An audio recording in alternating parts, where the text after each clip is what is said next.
just making sure it's not one of those 3,300 emails I haven't read. All right. Good evening, residents of Litchfield. Welcome to the school board meeting on November 5th, 2014. I'd like to start with the Pledge of Allegiance. Pledge of Allegiance To the flag of the United States of America, and to the republic for which it stands, one nation, under God, indivisible, with liberty and justice for all.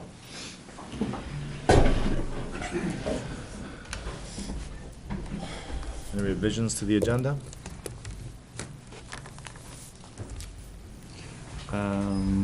No, the only thing is that we could make a revision.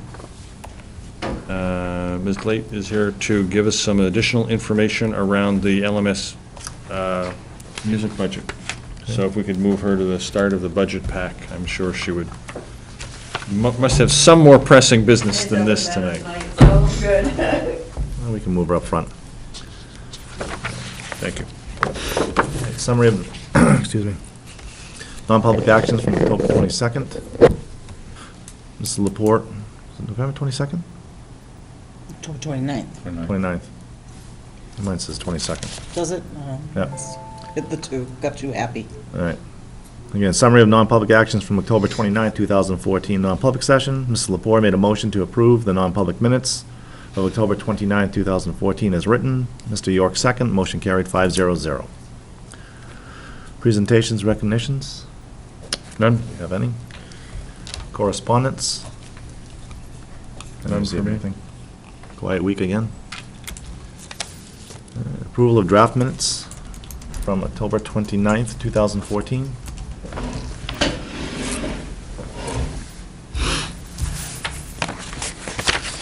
Make a motion to accept them. Second. Any discussion? All those in favor? Aye. Opposed? Abstained. 4-0-0.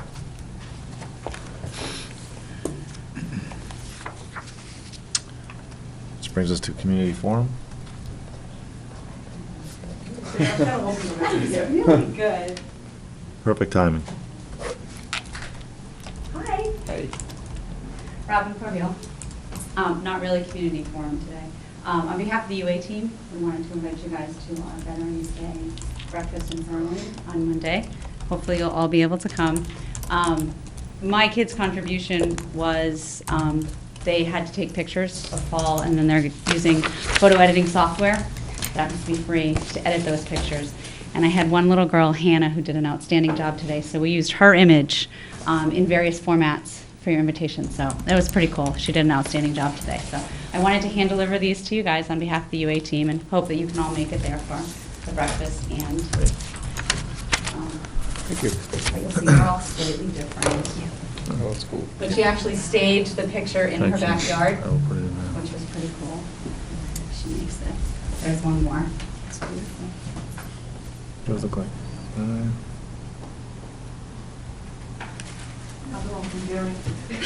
No, they're pretty cool, and those were the changes that she made, but she did an outstanding job, and they should be commended. Very nice.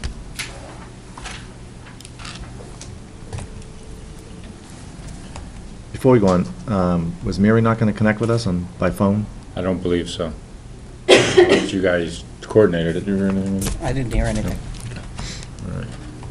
She said that she could be available Yeah, last if week. we needed her. If we needed her. Okay. So we can call later on if we need her. If we needed her for a vote, yeah. All right.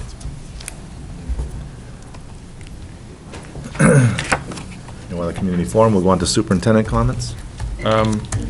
Just wanted to let folks know that next week we will have a brief kind of presentation, but it will be our normal visit from the CHS musical group to plug their production of The Wedding Singer, which is coming out, and Michelle has made arrangements with Jill DeLowe. Jill DeLowe to be here next week. And last year when they came, they actually had some people in costume, and it shows are, I think, and I could be corrected, but I think it's Friday, Saturday evening shows of the weekend before Thanksgiving and a Sunday matinee. So It was a great show last year. I remember, Mr. York, you were there for that as well. And so if you want more information, get a hold of the high school, and you'll see a much better presentation about this a week hence. Thank you.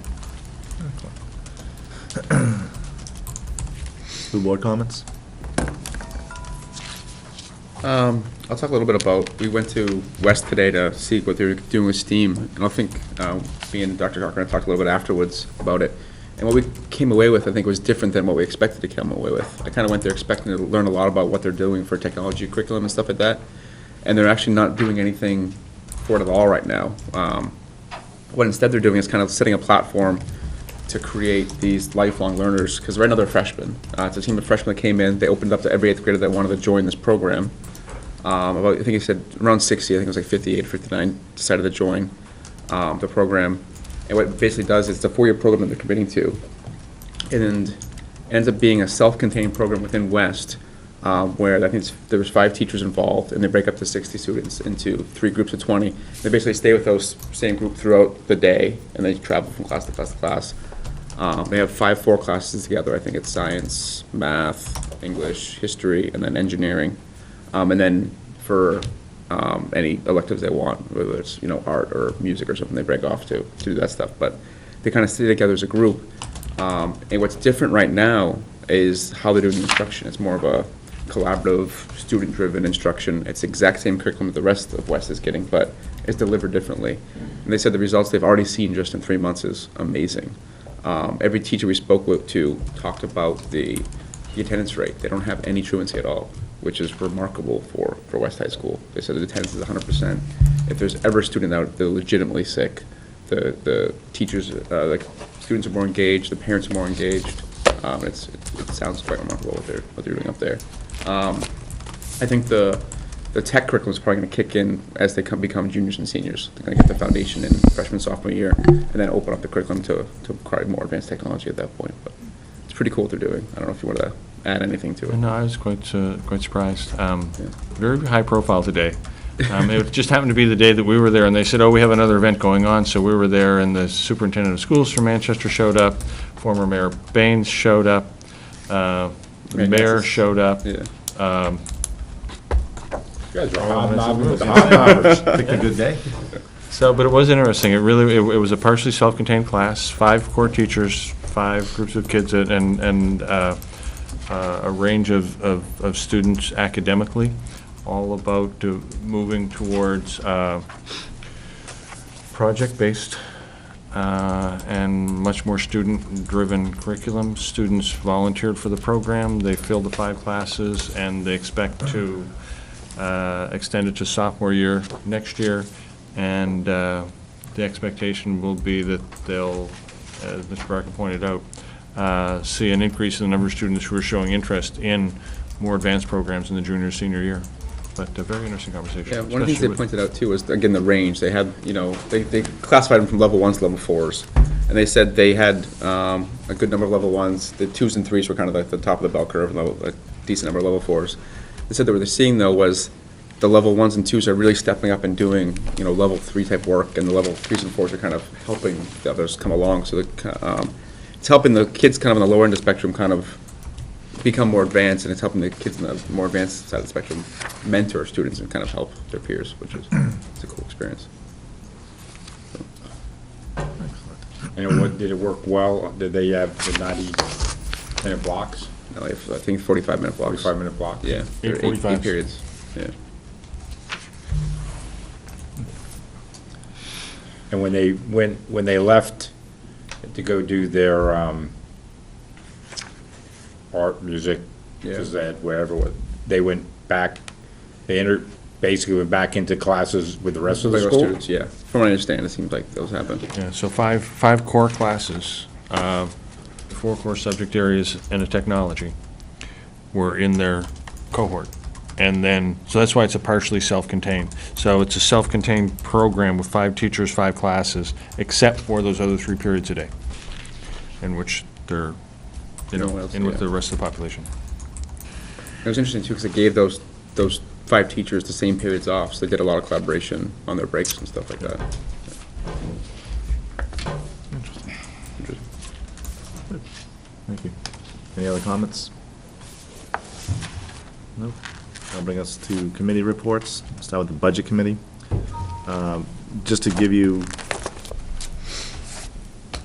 a little picture as far as what the Budget Committee is doing right now. They're not approving any budgets. They're going through them one week. The following week, they're making cuts, but they're still not approving the budgets because they're going to wait for a bottom line number. So as far as, I mean, to me, any cuts they're making right now, doesn't really matter because they're still going to look at the bottom line number, and they'll make adjustments from that point as far as cuts. They did make a few cuts in the budget, but again, they can revisit at the end, and then it'll be their decision if they want to cut $50,000. It's the Budget Committee's responsibility to find where they want to cut that money. So it's a little interesting. We're making cuts, but we're not approving any budgets because they want to wait until the end and see what the bottom line number is.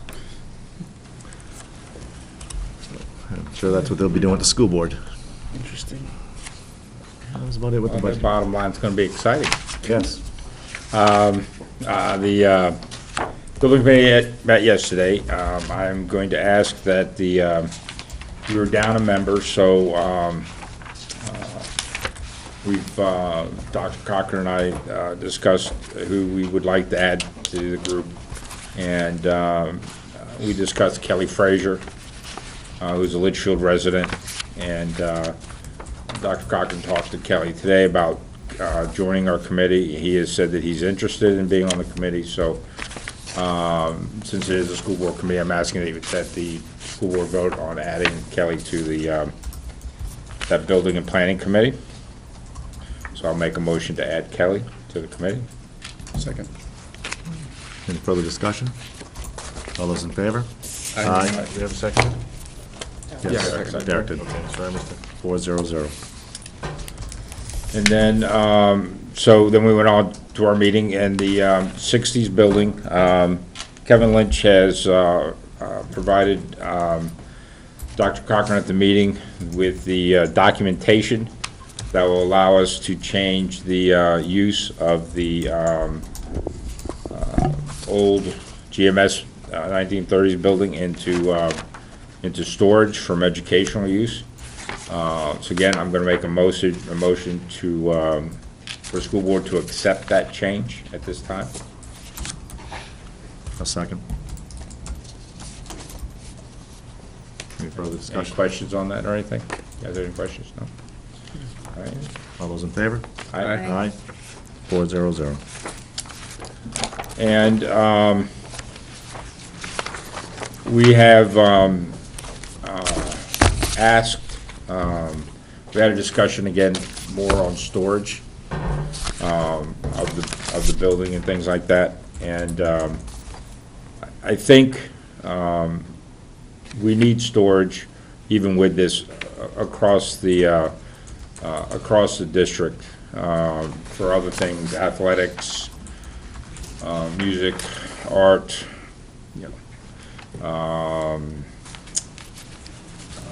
district-wide maintenance programs and stuff like that. So I'm going to, we discussed, we've asked Mr. Lynch to start the process of, and he's gonna work with Frank on that, to evaluate replacing all that stuff that's on the back football field, whatever all that stuff is, with a building. The backfield. Back over by the football field. Okay. All that Stuff. stuff at the end of the football field. We're going to look for it to become a permanent building. And so Kevin's gonna work on that process with Frank. And so that my encouragement to them was, it needed to be, we needed to move it a little further higher up the chain of responsibility. And because if the board's gonna have any discussion on that, we sort of need numbers in the next 2 months so that we're prepared to make whatever recommendations we wanna make in January to give to the budget committee, then also in February to give to the townspeople if we decide to do a warrant article along that process. So, that's where we're heading with that. Sorry, John, did you discuss the size of it, or is that just a discussion? we've left that to Frank. It's his job to figure out how big it needs to be. It's Kevin's job to figure out whether or not see, we don't even know how big we could make it in that corner. We don't know, how close we can encroach to our property line, what the town ordinances are for something like that. So Kevin's gonna work on that. I think that'll help guide us through some of that process. Kevin has a relationship with somebody from Litchfield who is is an architect, and it's the same person that he's going to talk to about GMS, and I'll come to that in just a minute. But so we're going to try to figure out what the rules are, because we're sort of chasing our tail. We need to find out what we can do, what we can't do, and then from that it'll sort of guide where we're going. And we started a discussion in August on that, and in November we were no further along in the discussion. So I volunteered Frank for more work. So he was. I asked for 48 hours, I believe. On that. And then we did talk about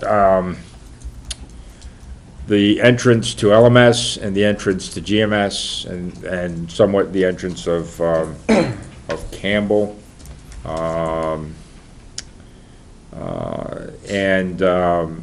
think the consensus was that the entrance to GMS is probably, if we're going to put stuff in, whether it be doors or walls and stuff, to restrict movement when somebody first comes into that building, that should be part of our long-term maintenance and upgrade to GMS plan. Because that, the different suggestions were, my suggestion was we should shift everything down. So when you first walk into the door, you have that door straight ahead that gets you into the office. Well, my feeling is that the office should shift. That door should go down here, and you can build, remove everything, make it a half wall, or however you want to do it, so that before even people are being buzzed into the school, somebody can look up and see them. We tasked, again, Frank with determining at Campbell and LMS cameras that somebody buzzed the doors, somebody in the office can look at a camera, look at a screen before they open the door, so we can see who's actually there. And CHS, we actually felt like we could, buzz them through the first set of doors, get them caught between the doors before we let them buzz them through a second set of doors. So in that sense, we talked about making a walkway from the parking lot straight through the only green piece of land at LMS, which is their front little spot, so that they would walk right into the office there. Do a similar thing that we have here at CHS with the overhang. I wasn't too thrilled with that, just for a simple reason that I think it's the only piece of green grass that LMS has, is that little bit of green grass right there. So we're sort of, LMS I think is the hardest solution, just because the entrance is so far away from where the doors are. I mean, we've channeled everything over just to the doors by the gym, but still, somebody comes in there, they can get into the gym, they can walk up, and hopefully they take the right and go to the office, but if not, they can still begin to walk down a corridor and stuff like that. So there's some concerns there for. Could we just lock those gym doors and put like a fob? Well, you start getting into fire codes and things like that. They gotta be able to get in, they gotta be able to get out. Yeah. Type of thing. So I think you know, at the time being, we're working on that. I don't know if we'll have a solution for warrants, but we're working on that. Again, the person that Kevin has, knows that's a Litchfield resident, he does HVAC, he's an HVAC like engineer and knows how to work on old buildings and take a look at them and determine what is necessary to do the upgrade. In GMS, you know, again, we've built a very good lab, and we're seeming to having some success with the equipment that we have in there for that room. We want to try to break the GMS into 4 or 5 sections, and have it done on an annual basis, just for a simple reason that it all can't be done in the summer. It's just not enough time.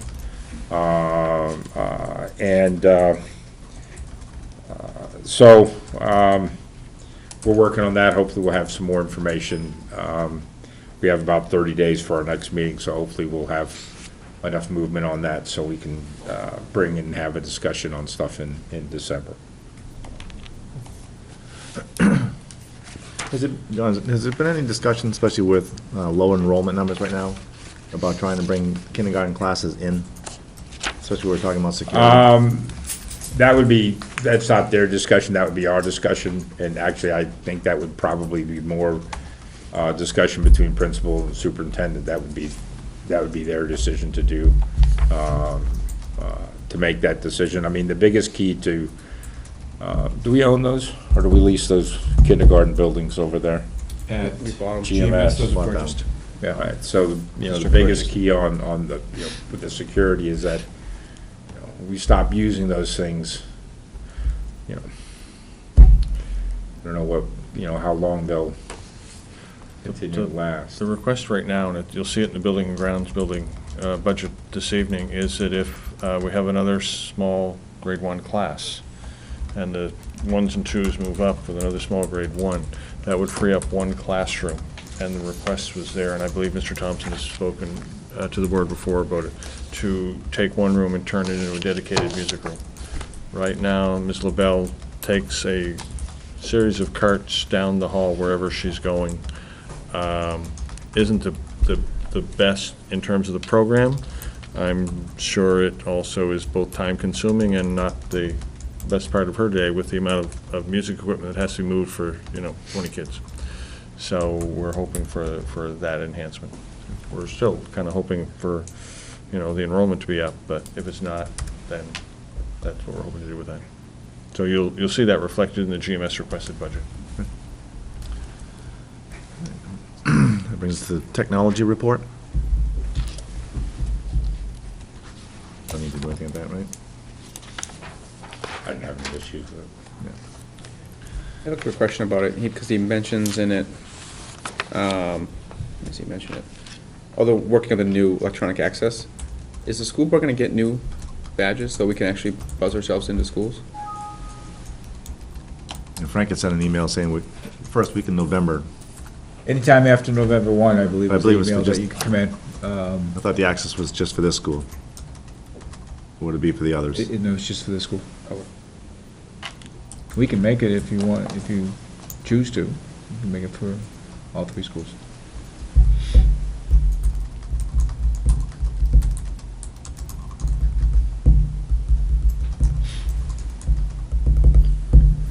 Guess that doesn't really matter, but it'd be nice not to have to push the button. And the people ask Just who you are. pop up? Who is it? Just pop up. I'm here. It just saves time on both Yeah, it ends. I does. mean, depending on how many times you're in the other schools, I'm in GMS a lot. Yeah, me too. I'm not in Just a Ellis. note on that, because I have sent that same message to the SAU, that anytime that we travel around to other buildings, and we'd ask the same of the school board, is just to make sure you do sign in. Sign in, right. So in the event there is some sort of emergency, we know who's in the Yeah. building. Yep. Especially during the school day, Right. more so during the school day.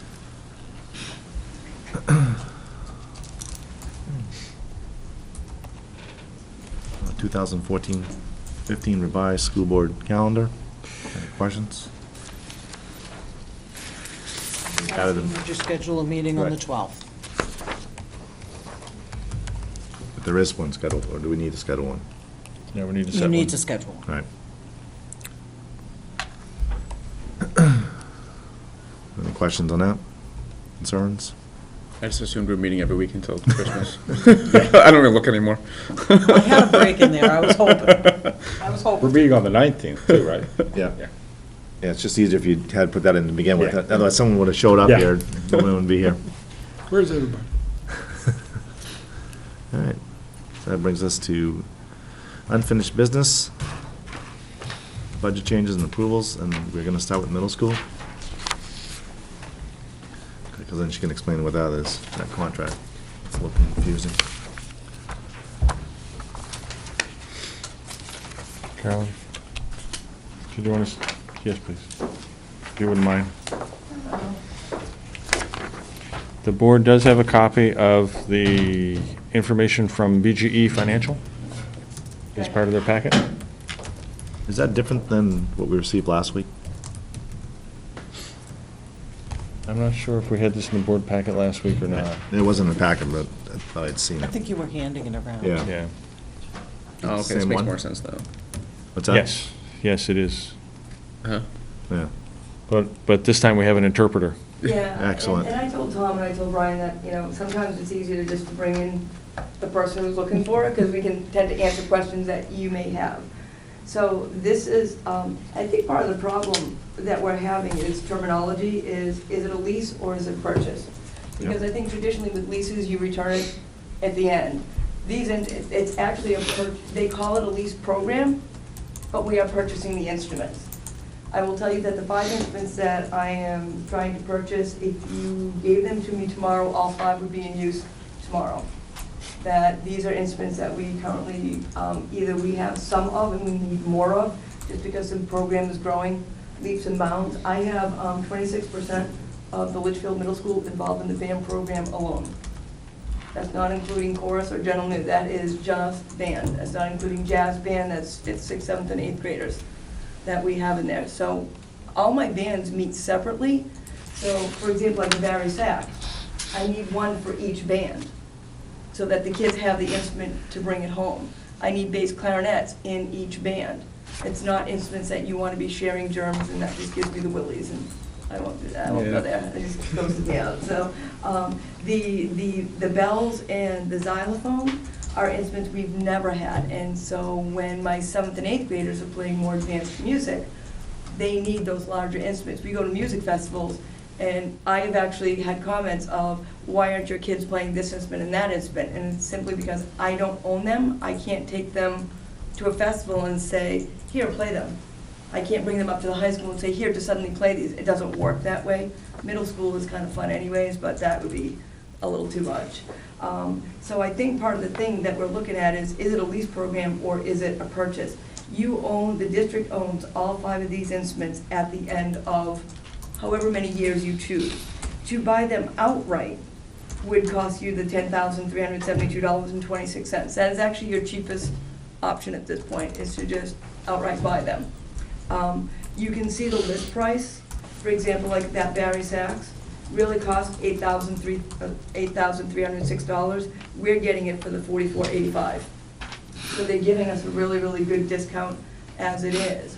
But the increases down below where it says the 2 years, 3 years, 4 years, 5 years, and it tells you how much the lease would be per year, or the amount would be. So if you do a 2-year lease, you're paying $56.21.76, and it's guaranteed that amount for those 2 years.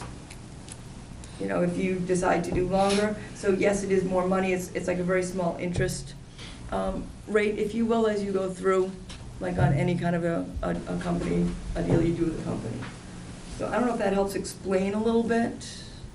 I think it does. What you're looking at and why I'm looking. It does. I'm still wondering why they use the terminology lease, if it's not a lease. It's similar to your copy, it's actually a lease purchase. It has residual value or no value. In this case, you own it at the end. It has a dollar, if you will, residual value. So the district we don't own it until the end of that lease, and then you do own it for no value. So if for some reason you choose to end it, then the instruments would go back. to them. So it is, he's right, that it is it's a lease to purchase, okay, but you get the instruments right up front. You get them all at once, and they're ours to keep at the end, once you've paid all your bills. It's just about spreading your payments. That's all it is. If the district were to purchase, as you can see, there is a cost to lease. It's, and you see at the bottom of the proposal, it's a $1 lease purchase agreement. So if the district were to just simply outright, buy these, yeah, we would not incur the expense of the lease. My confusion was that, I think the line item showed the list price, Right. and then the budget number was the 10,300, so I wasn't sure if it was the first year of a 2-year lease, or Right. if that was the outright price. Right. So it's the outright price, that makes sense. Yeah, that's the outright price, and then they show you down below, if we were to lease this out over a 2-year period, it would cost us $56,2176. Total of, so it'd be about almost $900 over a 2-year period. The advantage, unlike computers, where the technology changes, a lease program for a district our size, it may or may not make sense. You may just want to just outright buy them. I don't know that much about the technology, but I assume Clarinet over the years hasn't changed all that much. So for us to, unlike a computer. We have instruments that we've done this with before, when we first Right. opened the high school and stuff, Right. and we still currently have all those instruments. You actually budget for us a maintenance line item that we use to rotate, Phil and I use it to rotate the instruments in and out to make sure that they stay in good working Right. order. And that's probably the biggest issue. I'm assuming this comes with the maintenance, that they handle the maintenance on, during the No. lease period? No. We're responsible for the maintenance. Right. So there really isn't a competitive advantage as to how one would act, other than just simply spreading the payments over a 2-year period. It's whether or not you want to take a $10,000 hit now or go with the longest lease to show Right. on 5 and only spend $2,700. Right, Which ends up costing you over $3,000 more in interest. right. Yeah. But it's only a $2,700 hit rather than 10. The only advantage I can think of would be if the district decided next year not to fund any and all of their leases and didn't budget for that, then this lease would have an out clause associated with it. So in other words, we didn't need the equipment any longer. All of a sudden, everything dropped out from student enrollment, participation in the program. Carolyn comes up and says, "Shit, we don't need the equipment anymore." Then you folks do not fund it, and then it's not appropriation. We return the instruments at no charge. Highly unlikely, but it is one of the considerations. Where the budget committee just says no because it's a lease. Yeah, it might be easier just to buy them, rather than have to explain this again. Outright buy them, you save $3,000. And I'd be happy to go and talk to the budget committee and help explain it to them as well. Because like you said, Well, it's no, weird, because you're looking at, it's a purchase, but it's. Well, it makes a lot more sense now. I mean, we looked at it last, I mean, Right. especially looking at the list price. I still, even today, I'm looking at it, I go, okay, list price is this, but selling price is this. Yeah, because we added up to all the list price, like, that's like $20,000, but she's only asking for $10,000. So we assumed it was the first of the Right. 2-year lease or something. Right. I don't know how the number that, because the number that was in there is not like really truly either one of those. It's like closer to the smaller one, but I'm like, I don't. List know. price is the manufacturer's suggested retail price. It's like going to Macy's Red Tag At sale, you know. Kohl's. It was $9,000, Go to now Kohl's. $28. Yes. It means nothing. That's what, yeah. Okay. So, is this the only bid that you had received for these instruments? Had you looked elsewhere? No, I have not looked elsewhere. We tend to do all our business with them because historically, they've given us like the lowest prices. And this would be just a quote for budget development purposes. This wouldn't be the actual, again, if it's a purchase, then there would be a requirement to solicit three prices. Quite honestly, the band directors is a set of small but close community, and if there's somebody else who's beating someone in price, I'm assuming that they would share that around pretty quickly, Oh, yeah. so. And again, this is from the finance company, I'll remind you as well. So again, the price that one would get on a direct purchase from may or may not be different. Any other questions? No? All set? Thank you very much. You're welcome.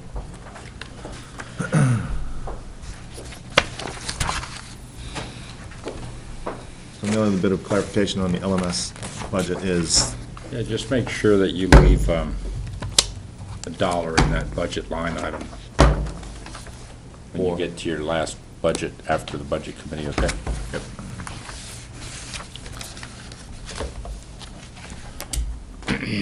Just the other thing to keep in mind with the LMS budget is that line for the books, the $12,000 that's in there, actually shouldn't be in there, and it actually is applied towards his bottom line. So the bottom line is not 788 under, it is actually gonna be 11,212, whatever, over.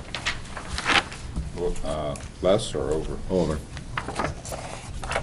Because that $12,000 should be zero, but it goes against his budget. Which would be, so then- 11,292. Yeah, so then the budget is actually around $160,000. Is that what you're saying? The 16 budget, that number's not right? No, I think the 149 is the correct number, but the 708 would actually turn into 11,292 over. Is that correct?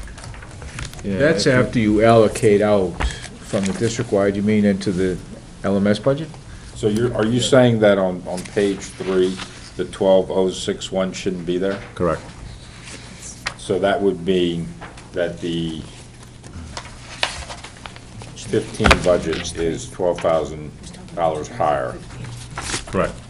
It's 2015, the 12,061, and if you look at Okay. the curriculum budget under LMS, the subject area is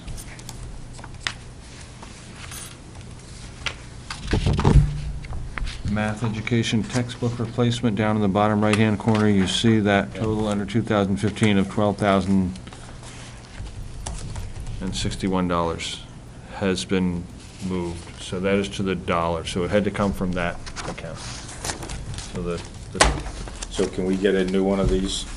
so the only change we have to do is drop the 12,061 and make that adjustment, but yes.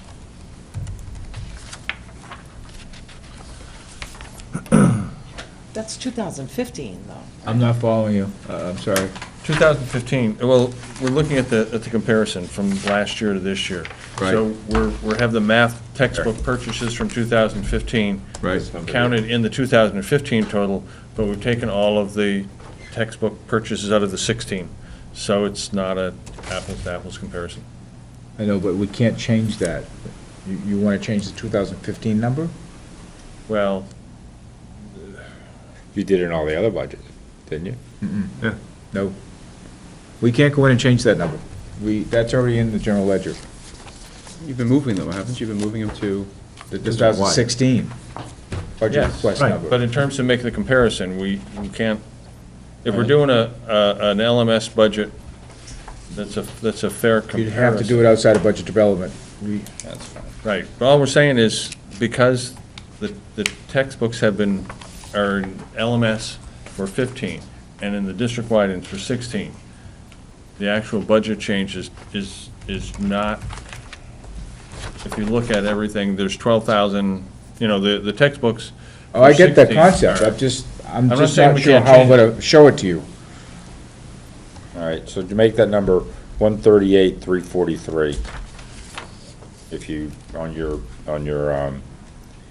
2015, Brian, for when you talk to the budget committee. What do you have, And that would increase your,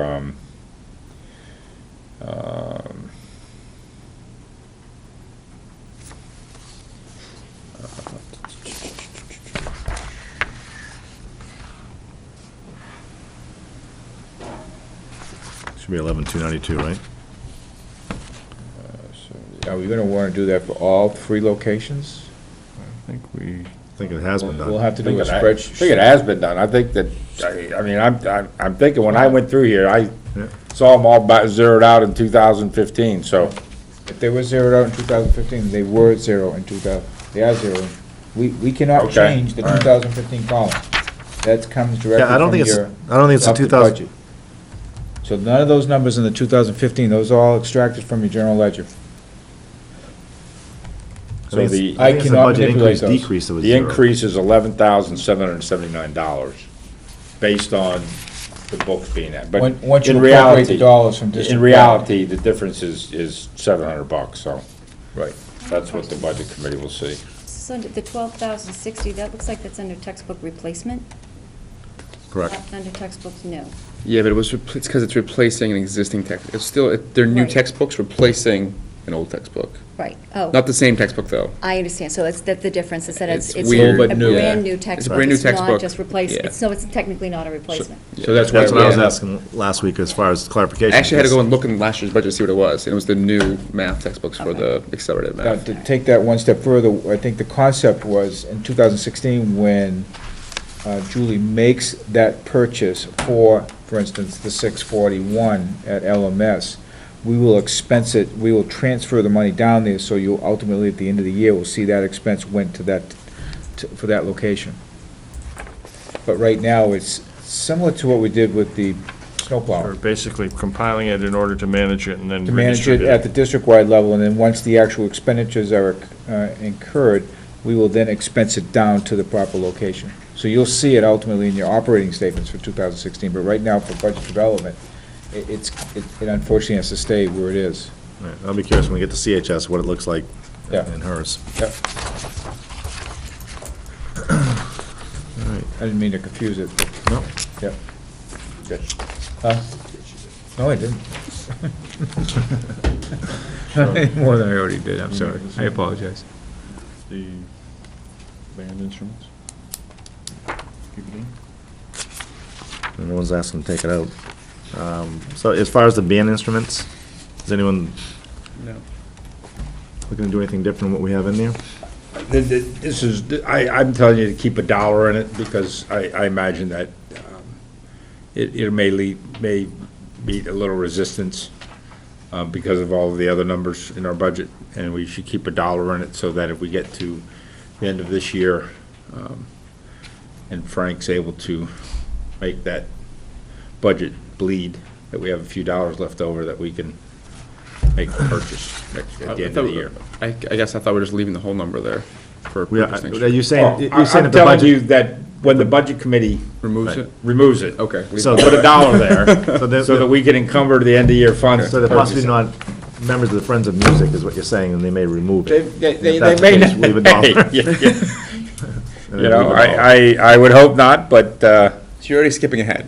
I'm planning for June, Right. hoping for the best in budget season, Got but planning ahead.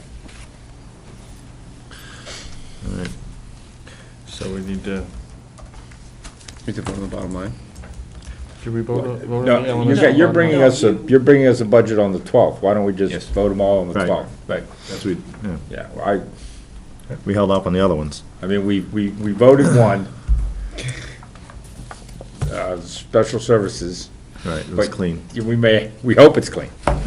Frank may need to open it up for more transportation. Actually, you voted a bunch of budgets last week. Yeah, a few of them. Did we?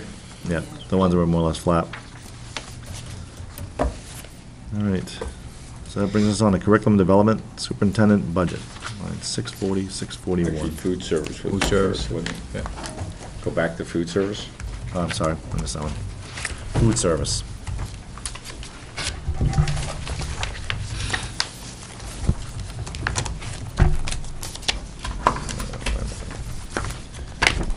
I like it when a budget goes down. Too bad it doesn't really make much difference whether it goes up or goes down. It's all fun.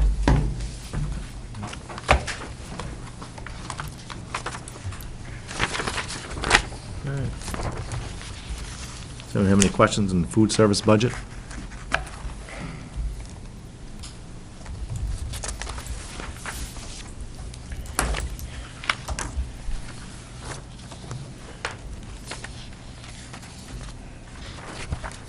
there a motion to accept the food service budget? Right. Second. Any discussion? All those in favor? Aye. Aye. 400. So you want to hold on the LMS budget till On next the week? LMS, we'll hold that. Okay. It might be, I think it just might, want to make that. yep. There may be a couple others also. Okay. Thank you. You're welcome. Now we can go to curriculum development.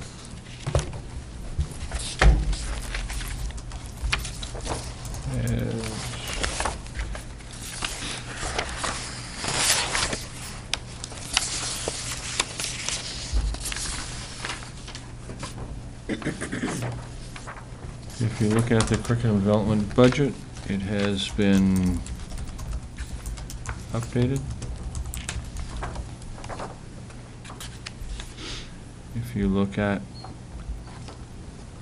the bottom line, it is an increase of $81,682. Most of that is a function of the change of $80,000 of textbooks in. And to make sure that we have that comparison, we have the accompanying green handout so that you can look at that over time. The one area in terms of looking at a comparison of approved to actual figures, the area that it is not being fully expended is in-district professional development, I believe. Mhm. So that explains that. Around $10,000. That piece. We need to have it there because of the contract, right? I mean, Yes. we're obligated. to $180 spend that money. times Right. every. There's a every calculation teacher. for that, yep. And I believe it's every teacher, full or part-time. There's no proration on that. The other thing I'd like to talk to the board about is in terms of the textbook purchases.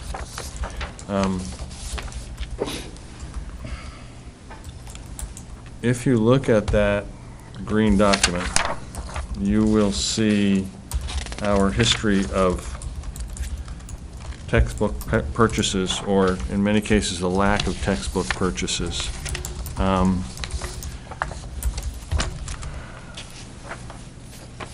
Over the last 3 budget years, 2 years plus this budget, we've tried to deliver a budget that's accurate and spend the budget on the things that we've said that we need. We know that we're in a deficit situation with our deferred maintenance. We have invested virtually nothing in $40 to $50 million of assets, and we know that we have to pay for that sooner or later, and I think you're going to see the request for sooner. We're in a similar situation with the textbooks. If you look back over that document, the total amount from all the locations, from 10, 11, 12, the big purchase in 13, and then the 14 budget was when the huge math purchases went through at the same time as English. And it looks like that is the anomaly until you get to this year's 114. And here's the issue. If you go into our schools and start to, actually, we're doing a textbook inventory that we're hoping to have done by the end of this month. If you inventoried the schools and asked them how old their social studies books are in the middle school, or what they have for books at the grade 5 level, you would find that, in fact, if you look at how little we've spent over that 5-year period, we've only really spent on English and math since.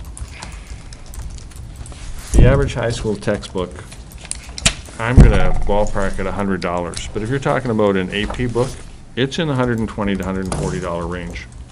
We have a 6-year, as Mrs. Lepore has pointed out, we have a 6-year plan, and she's questioning whether or not that's, you know, a quick enough turnaround, and in fact, we haven't kept even close to that in our textbook purchases. So not only on the curriculum side, but if you look at the money that we have spent, if you spent with next year's numbers $100 in textbook money for every student at the high school, that would be 1 book for 1 course in 1 year.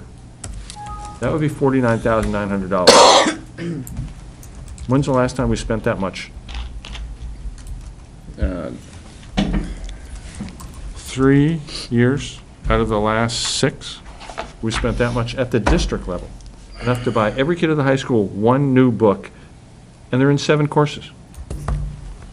So you've got, if you did that at the high school, $50,000 a year, you'd have one 1-year-old book, a 2-year-old book, a 3-year-old book, a 4-year-old book, and a 5-year-old book, all right? And maybe there's one class that doesn't use a book. We'd barely be keeping at $50,000 a year for the high school only, our 6-year cycle. Clearly, with the amount of money that we've not been spending in this, we haven't been doing that. So we have a deficit. So to look at that 114 and say, wow, it's a lot more than we have been doing, well, we went several years without buying a lot of things because we were waiting for people to publish to the Common Core. But the reality is, we aren't where we need to be for our students' education in what we spent historically over the last 6-8 years for textbooks. And I think that full 114,563 is fully justified. And I recognize it's a significant increase. The reality is that number, I think, is where it needs to be and will need to be pretty much from here on in. So if you allowed $100 per student at the high school, 80 at the middle school, and 50 at GMS, that would be $105,800. Given the deficit that we've been put ourselves in, I don't see the 114 as being unreasonable at all. And quite honestly, this is the conversation that I think we need to have with the Budget Committee. I was gonna say, you've convinced me, just make sure you can that speech. Well, Get ready to give it again. but I mean, it's the exact same conversation as the deferred maintenance. Yeah. I mean, we haven't been paying it as we're going forward. So when you need to get back to where we need to be about these two areas, it's gonna, you know.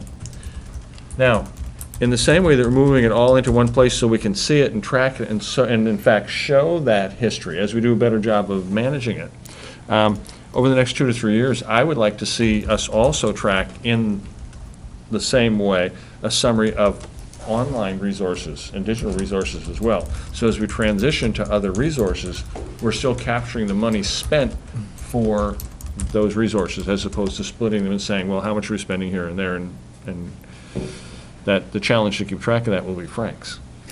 But, you know, I'd like to think that 3 years from now, we'll have, you know, curriculum being downloaded on our devices and accessing it online.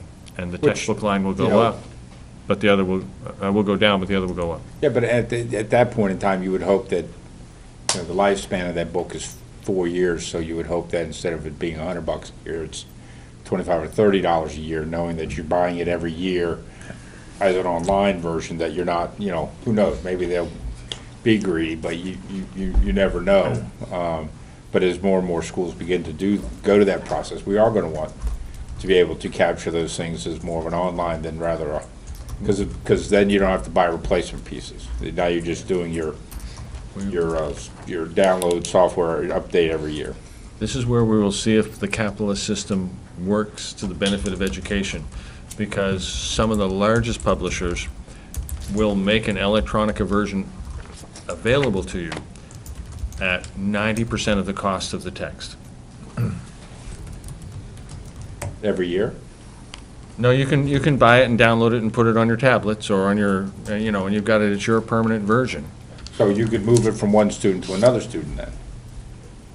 Yes. Well, I mean, that's fine. But I at mean, the same that's- point in time, there should be more of a saving. Well, no, I mean, if the book's worth the hard copy worth $100, it's worth an electronic, it's worth $100. Now, you would hope that, your hope is that you would buy it every year for 4 years, and you'd be able to move the cost across 4 years. But that would be our benefit. It becomes a That's not subscription. their benefit. Their benefit is they want the money today. Now, that's when you say, okay, we're gonna buy your book, and you commit to whatever their software, whatever their process is. But at the same time, let's say I take let's say this is a freshman book, and so it's on my tablet when I'm a freshman, and then Derek comes in the next year and he's a freshman. Would it move from my tablet to Derek's tablet? We should. Well, And then quite paying honestly, $100 up front really doesn't make any difference, as long as you can move the book and they're updating it. If they're updating it, then you get a better thing, because it's last even Tuesday, more I spent valuable the than day a in hard copy. Boston working, a couple of other superintendents were there as well. Jim Morse from Oyster River with his tech director, and Darrell Lockwood from former superintendent in Goffstown, who's now at Chester College, or Chester Academy, rather. And all looking at developing a strategic plan to move to electronic versions of textbooks, and what's the platform, and, you know, is there enough, I mean, the holy grail would be to have enough savings in whether it's subscription costs or purchase costs to be able to buy the tablet. One of the things that we looked at was one of the students at West today had a Kindle Fire. Actually, a bunch of them had devices. I don't know if you noticed, there was, Yeah. one of the things we ended up there for was a bunch of kids presenting these projects they built in their engineering class. That's why there's a bunch of people there, but if you looked in the audience of all the students watching, they all had devices. They were videotaping and they were taking pictures and. The other Well, fe- they all had the other Kindle good- Fire Yeah. is a perfect device to have, Yeah. you know, books, Lots of apps and. lots of and it's apps, cheap. lots of books. The other good news from today was that they were having quite good success with a Chromebook Yeah. and Google Docs.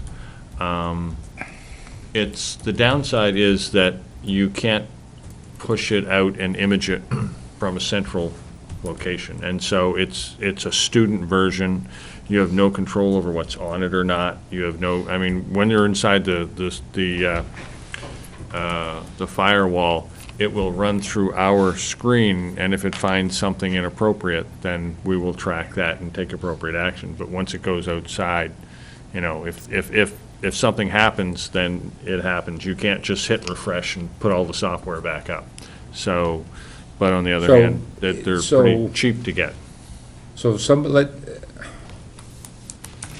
has, let's say, ideally, the freshman class comes in, they handle a tablet, a Chrome, a Kindle, or whatever, and said, and it's uploaded with their classes for their freshman year and all the books that they're gonna need for their freshman year for all their classes.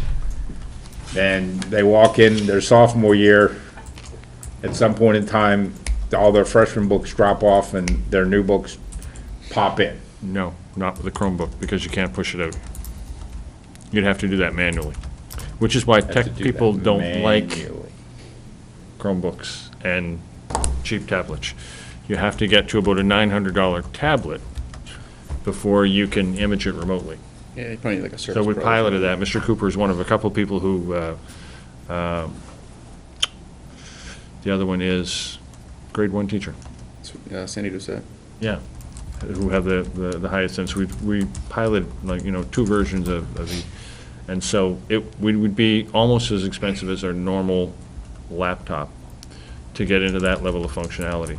So it's almost a matter of, if you're not gonna pay $9 for the student version, you'd be best off financially to go down to something like a Chromebook or a $300 Samsung tablet, and just, if it's broken, it's broken, and buy more of them. The other conversation is what we're gonna do for teacher technology, but that's for another day, as opposed to budget. I'm waiting for feedback from Mr. Cooper. I noticed the computer education line here. We spent $1,000 on textbooks in the last 6 years, which means it's gone obsolete 3 times since the last time we bought a book. Well, they shouldn't need it. They have, Maybe it's you know, all the online. computer classes, they should have the information right there. On the computers. Hopefully. So I would recommend, in terms of the curriculum budget, that we leave it as is. It's really where the focus, I think, needs to be. I think that, other than that one big year, it's about the right amount of money, actually, for the work that we need to do going forward.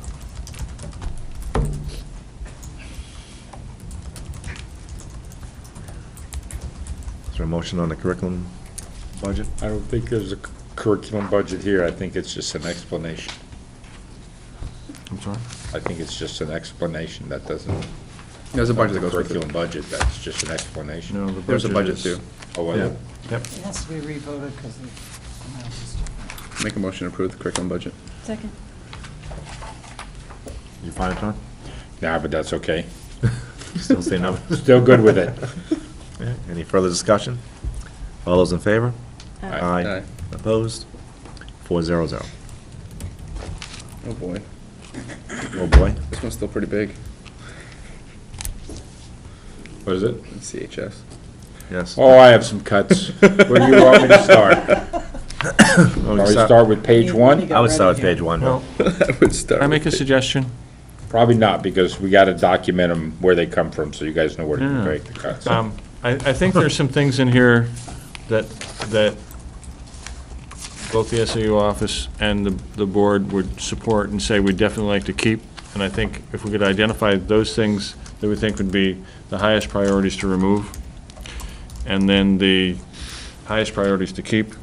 I mean, the board approved a new digital photography class, and in order to have all students take it, there's a request in there for 3 digital cameras. That's aligned with the board mission, and I think it's a responsibility of the board to do that. There are some other things that we may have to take a look at, and then I suspect the board may want to entertain a bottom line cut after that as well. But I think if we, I think the board, This is a budget yes, that the board needs to go through. And we need to make either recommendations up and down, discuss them, and then move on. So- Yeah, and I think when we get to those items that And that when we should get to a keep, topic that, if we're cutting something that you don't want us to cut, then say it. then you can say something. If we're making a cut that you agree with, then you can just let us make our cut and be done with it. okay. I have gone through line by line. We should go, start with page one. The supply number, is that just because supplies went up a certain percentage? Because, I mean, the student number's flatter down, I'm guessing, right? Well, I'll make a motion to reduce first, budget, 103-111, 4 zeros and 440 rental lease instrument equipment by $1,882 to level fund it to last year. Second. Frank, do you know the reason for that increase? I do not. Okay. Are we talking about supplies or rental lease? Rental lease. I'm sorry, I thought we were talking about supplies. I stand corrected. I got ahead, apparently. Yeah, John's jumping. I was like, that is basically, those are the scheduled increases for the leased equipment. Most of it comes from overages, however. So we're projecting an increase in cost because there has been substantial overage. Now, I will say, with some of the new machines we've brought in, we've been able to control, as you've heard Kyle, seen Kyle in some of his reports, we're now, I forget the technical term, but you print, but it doesn't print until you actually go over to the machine hit the and release. confirm. Print and release, I think it's referred to. So that is basically, we've gone over budget last year due specifically to overages, exclusively to overages. So I guess if you level fund it, you'd still have more than you do for actuals until Based on 14. what That's the right. actual. Based on the actual lease payments, those are actual, it's the overages, you see the service billings, Mhm. that's where we're really, the district has been taking a hit over the years. But I think, again, we've instituted some technical and some new machine capabilities that we should be able to reduce that. I don't have, I'm okay with that.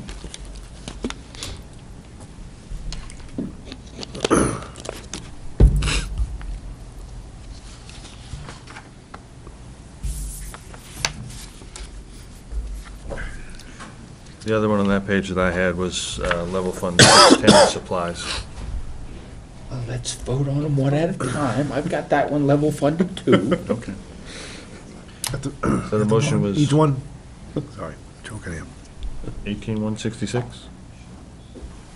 I've reduced 1882. 440 by 1882.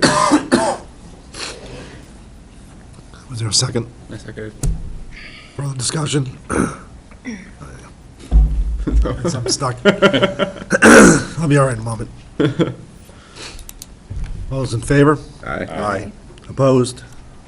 400. Now we can go to supplies. Make a motion to reduce 610 by $5,069 to level funded to last year. Second. Any discussion? All those in favor? Aye. Aye. 400.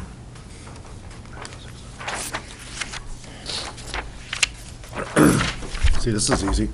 Page 5. English education, line 610. Motion to move and reduce that by $1,805, same as last year. I'm very concerned about the student count on the left. They're buying 150 books for grade 9, 160 books for grade 10, 160 books for grade 11 and 12. I don't believe we have that many students in those classes, so I believe that we can absorb whatever the increase is with a level fund there. Second. Dr. Cochran mentioned they're doing an inventory on books. Is this the type of book they'll be doing inventories on? That's a workbook, that's a, It's a that's workbook, so a, that's it'll stay in that just budget. consumable. Yep. So Right. But do we possibly have some of these on hand?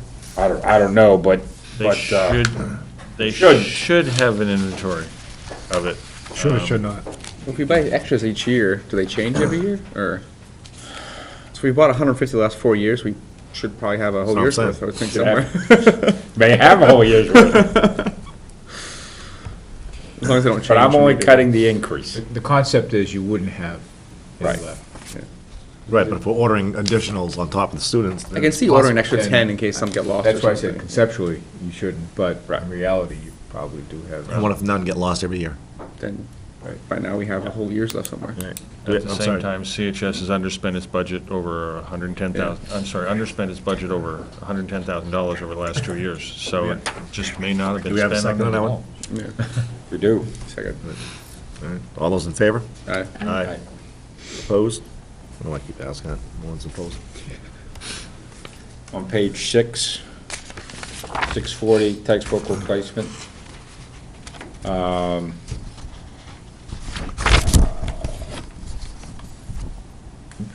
This didn't seem to me to be a replacement, but it seemed to be adding AP books and stuff, and I was wondering why it hadn't been moved over to Julie. Is this adding books because of increased enrollment? Well, it is, I think, in the French side, because that had almost disappeared in that sense, but still, wouldn't that, these types of major purchases, where we're not replacing onesies or twosies, we're supposed to go to Julie. So my question was, should this not have been moved over to curriculum? I would think some of those should have, yeah. My understanding is that Julie did review this with Laurie and decided that some of that money needed to stay in there due to increased enrollment and student participation in those existing classes. But I thought, It should be a no because it's a 610 line.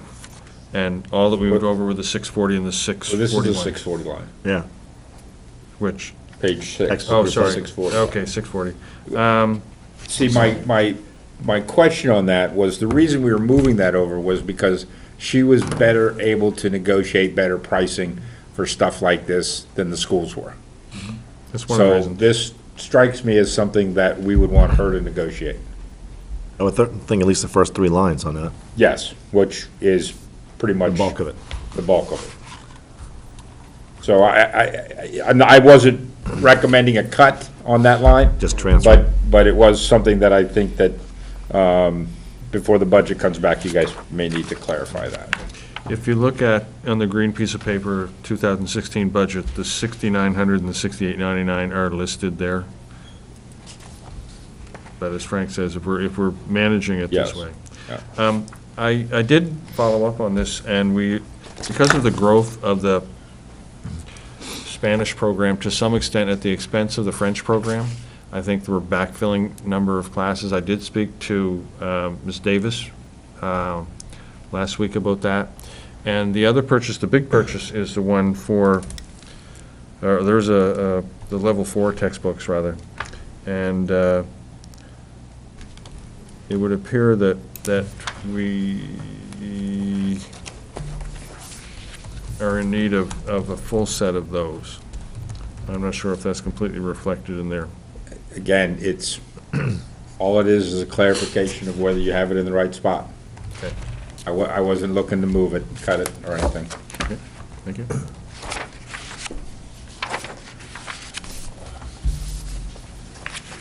On page 9, question for Frank, line 738, equipment replacement. Can we back up for a minute, John? Sure. Sorry.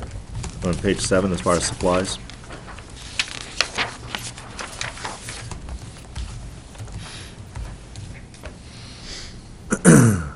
As far as the overage of 1196,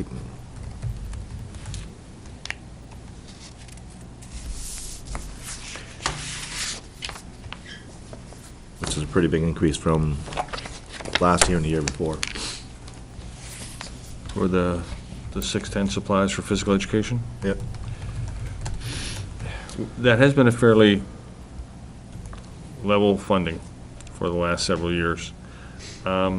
I've had a couple of conversations with Ms. Saipan, and what they have found is that the ropes course, which is a relatively small part of the physical education program, eats up a disproportionate amount of funds for the entire program. Wrong line. Yeah. Below that, supplies, Below that. 610. Now, if you look at, Ropes courses on the next page. Are we on page 430. Yep. Ropes courses from line 430. 610 supplies? Oh, yes, but you're talking about the ropes course, and that goes with 430 from page 6. No, but it also goes on page 7 under 610 supplies. No, Nope.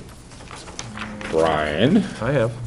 430, Yeah. ropes course. We're up here. 610 supplies. Okay, page 7, 610 supplies. 600, the 250-foot spool of 3/8 galvanized aircraft cable rope, $163. The swags, $45. The thimbles, $565. Thimbles, $3. The fist clamps, $45. The multi-line rope, $127. And the harnesses at $525 are all with the ropes course. That leaves Okay. precious little for the traditional physical education program. In fact, if you take all of that out of there, out of the 3,600, you're down to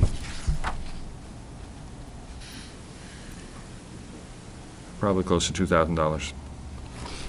All right.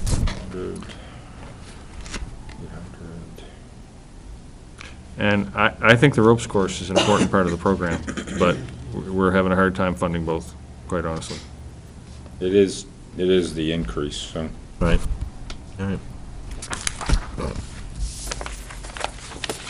If we could fund it at 3,000 and reduce it by 692, I think that would be a nice compromise, because I do believe that the grade 9 and 10 mandatory phys ed classes are being shortchanged in terms of the equipment we have for them. Don't volunteer a cut, Brian, until the board makes one.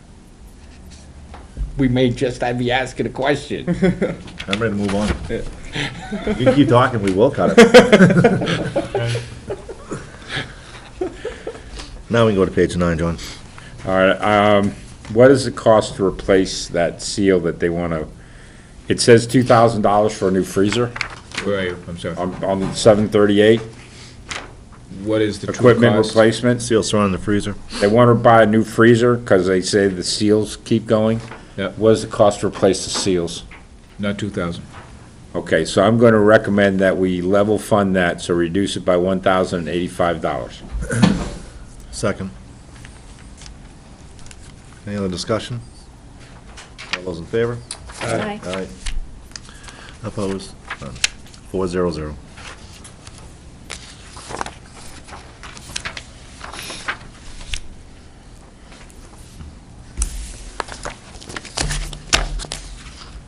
I jumped to page 14. Babies are staying? What? The babies aren't going anywhere? I didn't take the babies out. Some things I'm going to leave for the other committee.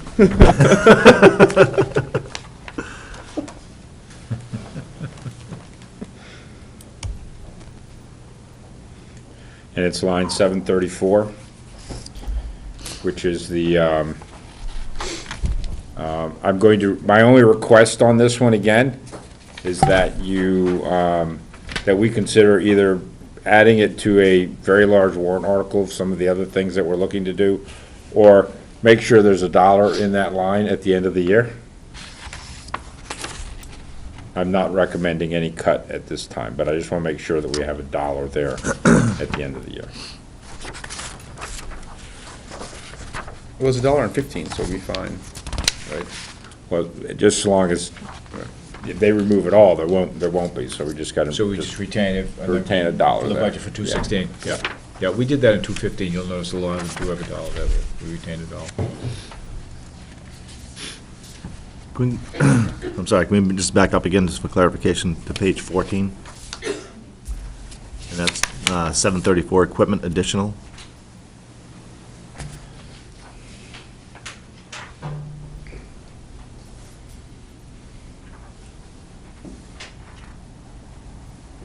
I think this is the music department's, Is that intent the for locker storage. thing? The lockers, yeah. For the lockers, for the storage of the equipment. Now, Where are they coming from? It costs $4,000 a ship them.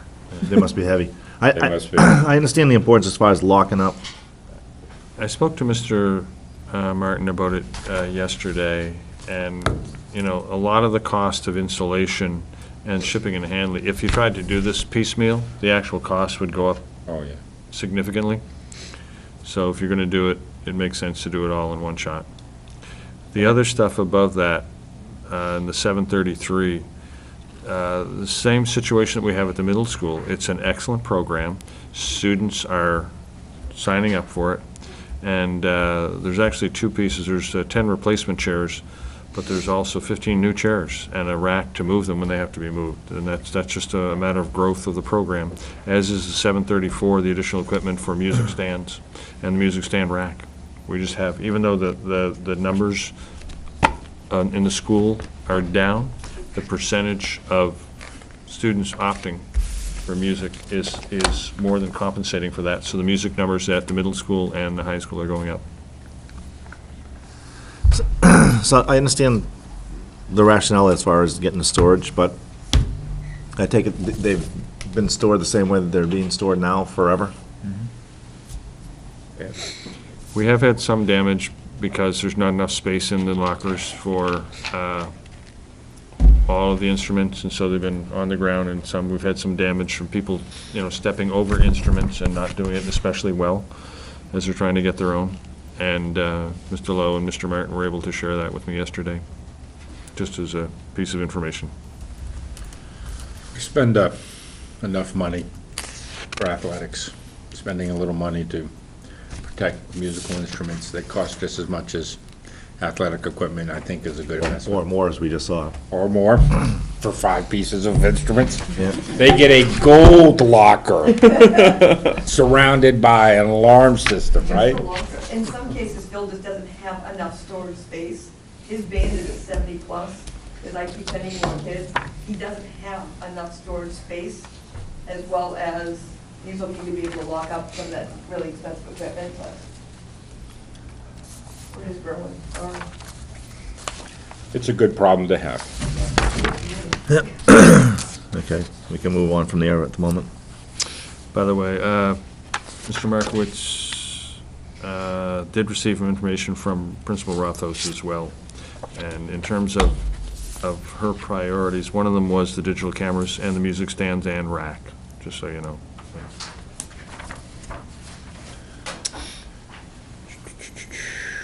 As well as the next item up, which is probably the science budget. And I have to say, that's an area that we've underspent for a long period of time.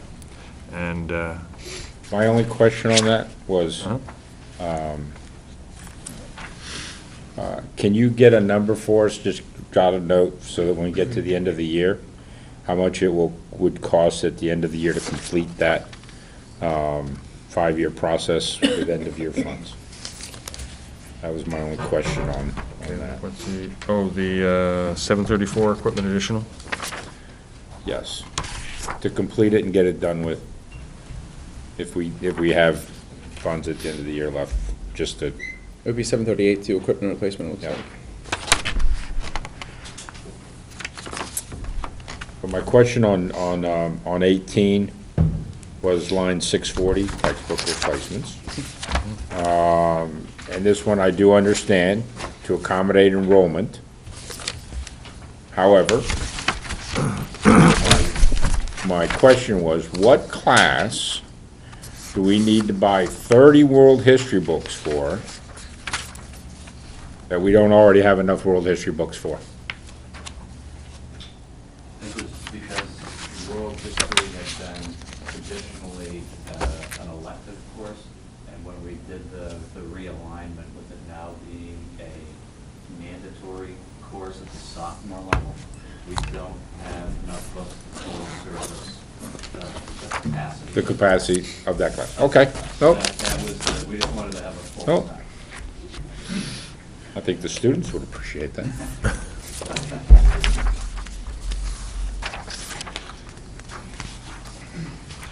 But again, wouldn't this still fall in district-wide?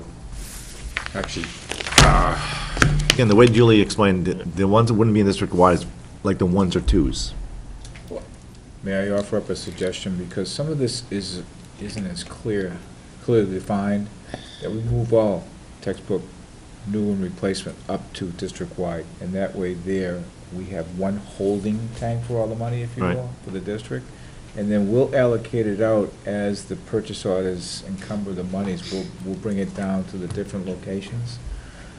That way Well, there, That was my understanding. And well, the biggest, well, the onesies and twosies, I think, should, yes, I would agree that these 30 should probably, technically, should be there again, for the only reason that, the reason that we moved it there was because Julie was a better negotiator if than it's the buying individual power, school. let's put it all Well, you toward. get the buying That power. that was one of three reasons. Right. Julie Yeah, does a that's great job multiple of reasons. But you also have negotiating. one person who's in control, I think, of the numbers. And So we when a now, person comes to request, I need 30 bucks, no, you don't, I just bought you 30 bucks. Right. and now we can also make sure that procedurally, if it's a replacement, 640 or 641, it should go through PERC. Yeah. Okay. So it'll be easier for us financially to control that. Yep. That And it whole also, concept. by But clumping this them is a, together. this was a change that happened in midstream in September, beginning October, so it will be better It just at will it be better next year. still, right. Next year, so, but I mean, if you guys want to continue to work on it over the next few weeks to We'll bring get it all up, the, that's easy enough to do.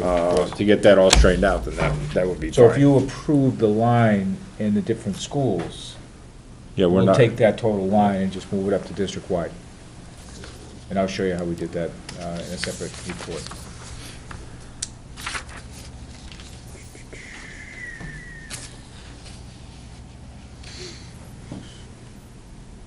and then jump to page 21.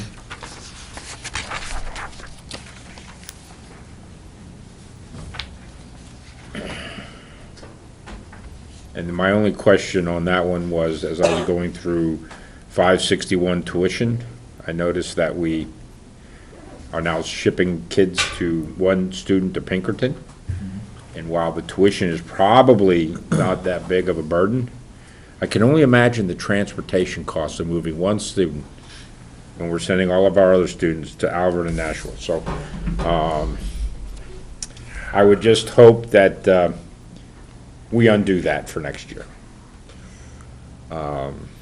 Or if it's something else you need to evaluate, that you evaluate that and clarify that line to the board, before we vote that line. Director Callanan and Principal Rothaus, and I believe possibly Mr. Hicks as well, may be doing a visit to Pinkerton about whether or not it's a better match. Nashua has a broader range of programs, but we've had difficulty getting students into the programs. And quite honestly, more than 90% of the students in the Nashua programs are Nashua students. And they really don't need outside enrollment to run their programs in the way that Pinkerton and a lot of other places do. So we're trying to get some information from Pinkerton about, not just what programs they offer, but the actual likelihood of us getting students in the programs that are high-demand programs, and whether or not they'll work with us to try and schedule things so that we don't have quite as high a cost in terms of vocational transportation. So, and if they'll come with a recommendation in the next little while, and then the board will have to make a decision, because it's actually a program of studies decision, because you're literally changing the schools that we're sending to. So we'll ask, if they're gonna make a recommendation to make a change, we'll ask the high school to come forward and present that change and the rationale.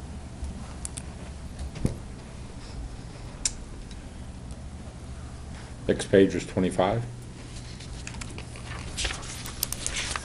I didn't see anything between. Actually, can we go back to 23 real quick? Yeah. Athletics. I'm thinking back to last year when we added wrestling in. I thought we had a conversation about adding wrestling in, but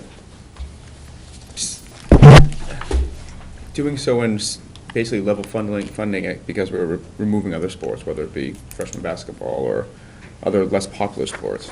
It seems like all we did was add wrestling in on top of the money we're already spending. The motion was made then to include them, and I agree with you. The conversation was, given the money left over in athletics traditionally, we should be able to level fund athletics with wrestling in it, and that was the expectation. And the athletic director did not disagree when the board made that comment. Is the increase in game officials, I mean, that's probably just because that's a contracted rate, right? I thought they just increased last year.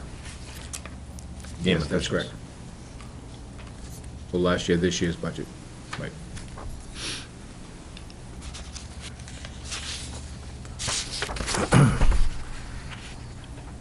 So a couple of questions then in that line item. It says mileage, stipend, travel, 40 miles one way, 7 at $15. What's that stipend travel for? What line is that? And your line you had 391 game officials. Okay.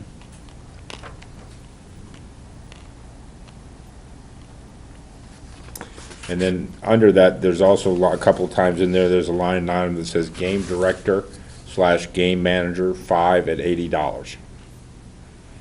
Then the amount is 375, so must be that new math, but anyhow, what is that cost for? I think in a lot of cases, they have, an athletic director has to be in multiple places at one time. So if we're hosting, girls soccer and boys soccer and football at the same time, then you have the athletic director who's afloat and a game manager who is somebody with a walkie-talkie on site for safety and those sorts of things, is my understanding. Okay. Are those employees of the district? Or could be I anybody? think in some cases it's teachers, and some in other cases not. Okay.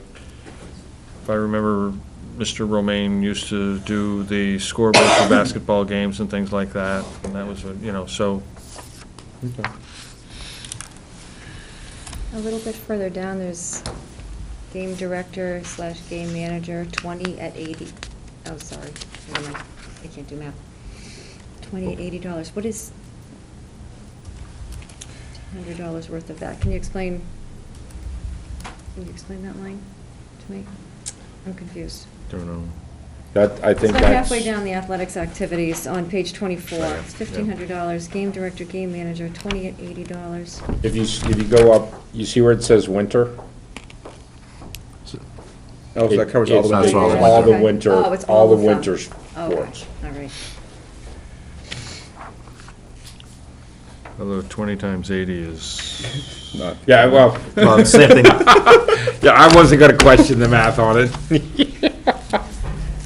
Athletics, math. the other thing is that gymnastics and swimming are self-funded sports, but I think at some point in time, we have to, given the small amount of money, there's students who are representing the school as part of another team. They've been doing it for a long time. In prior years, we cut those out. The athletes themselves and their families are still supporting this in a significant way. Those are not, swimming and gymnastics are not something you just decide to come out and do. You're spending a lot of hours, so. how does the winter sports require so many more managers than spring? It's just more games by virtue of the Yeah, sport. there is. Basketball plays a lot of games. Well, so doesn't baseball And and there's softball. also, see, you can have soccer, you can have one person, they can cover two. Oh, that'd be the same thing for basketball and stuff, so. You only have 3 for spring, you have 20 for winter.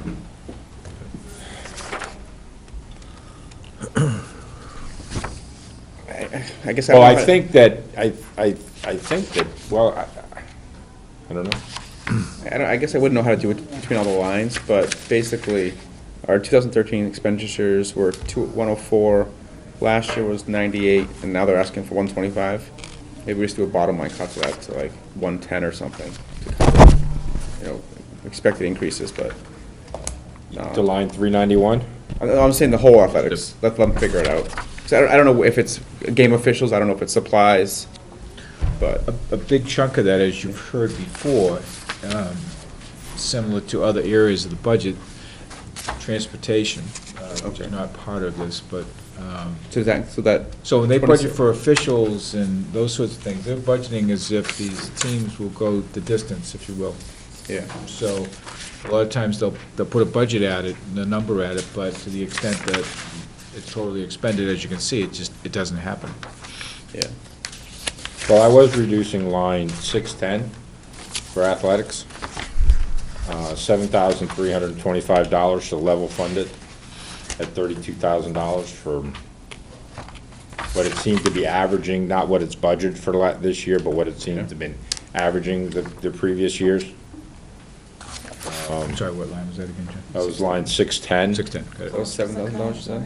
$7,325. Yeah, there is. Level funded at $32,000, which is what they've spent Yeah. in that line for the last 3 years. Okay. We're still 20,000 higher than last year, though. On page 28, under self-funded programs, you also have preseason trips for, Yeah, but we're not that far yet. no, I'm just saying, but it's for non-self-funded programs. So the question is, did we move preseason games as part of self-funding, or is this something that's put in the wrong area?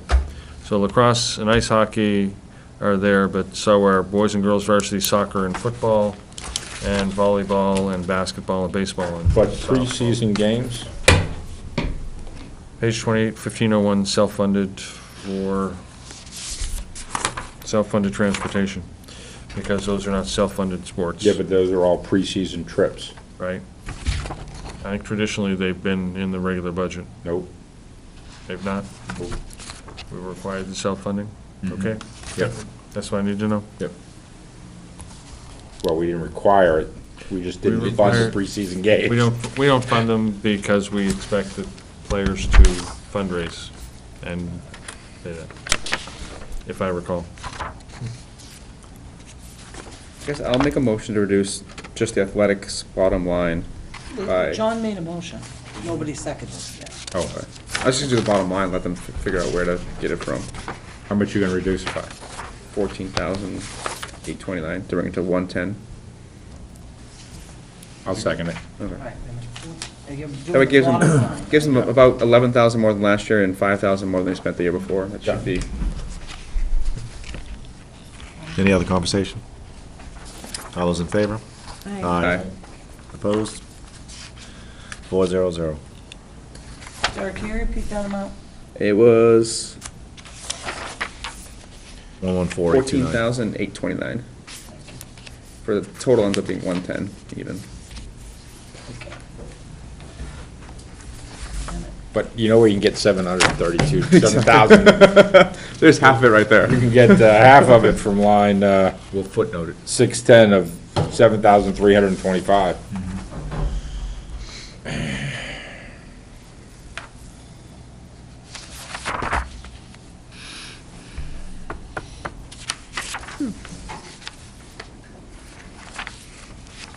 On page 28 now? Is that what you want to be?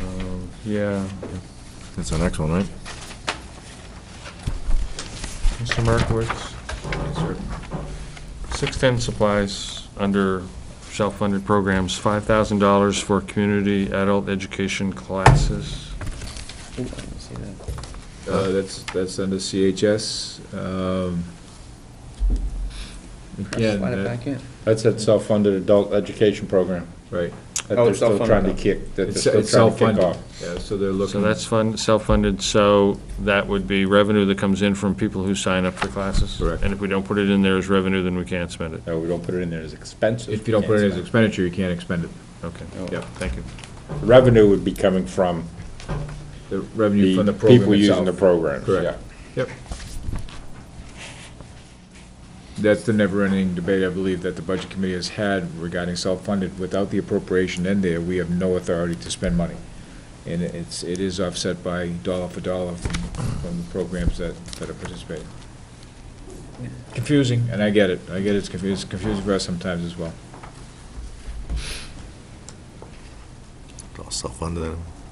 So I have a question on page 29, tuition line 561. It seems that our average number in there's been, on an average, maybe about $12,000. We did have a jump in 2014, but it just seems that it just seems to have a huge. Are we expecting to have more at-risk kids? Or are we seeing a trend of having it more at-risk kids in the present student body at Campbell High School? Well, the external assessments would say that the entering freshmen are actually trending up over time. What does it mean, trending up? Trending up being good or trending up being not so good? Trending up being good in terms of academic preparation. We do have, I mean, at 28 kids, we only have 500, that's 5% of the population who are finishing the last 2 years of their education elsewhere. So if you think of that as 28 kids out of 2 classes, it's really 10% of the graduating class. But last year, we walked 104. We had a class of 105. So that means we only had one person that, did the 104 include the students that graduated at Londonderry? I thought that it didn't. I thought that was a separate number. Good question. And then there's, I looked, but I couldn't find it in my other notes, but it just seems that the $5,400 and the $5,000 programs, I don't remember having discussions about those programs in the past. So I'm questioning this line. So rather than cut it, can you guys come back to us with an answer from guidance on that? The 5,400 is, at the top of page 30, is the tuition for the Nashua programs. The previous page, the 7,650, is anticipated tuition for Londonderry, although this year we have more students in Nashua than we do in Londonderry. But that's about the correct amount of money. I mean, that's that's basically 11, and it doesn't tell us how many students we have at Londonderry. Can we just have a better breakdown on those numbers and what it's reflecting? If, I'd make a recommendation to reduce it by $6,000, but I don't want to do that and then undo it. The YES program, the $5,000 budget item, is the Youth Education Employment Service. Christian is the person who services our students here, a young gentleman who's actually quite good at this. We pay on a daily basis, 365 days a year, a cost of about $30 a day. I think it's $32, I believe it is, per student. Per student. Who's Per day? active. Per day. The whole year? Yes. Every day? It involves high at-risk students. We have some money budgeted in special education for this service, and occasionally we have need for a student who doesn't qualify for special education who will also have this support. Okay. It's Did you want to know how many kids graduated from Londonderry last year? I just, There were I six. just, would 6? That's what I thought the number was. So we spent $7,000, we're asking for $7,000 to graduate 6 kids at Londonderry's night school. don't know. That's, I'm not saying it's the wrong number, we need a little better explanation, if not only for us, but for when you're sitting in a month in the next set of seats.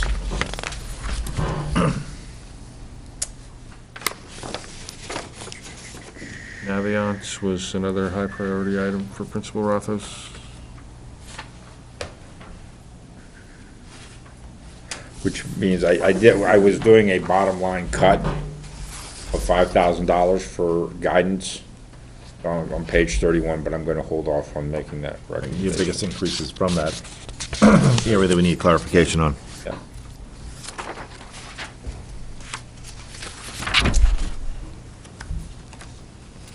On page 32, line 644, I'm recommending a reduction of $2,200 to just level fund it to last year, as it seems that the average expenditure on those lines is about $7,000. Well, is that the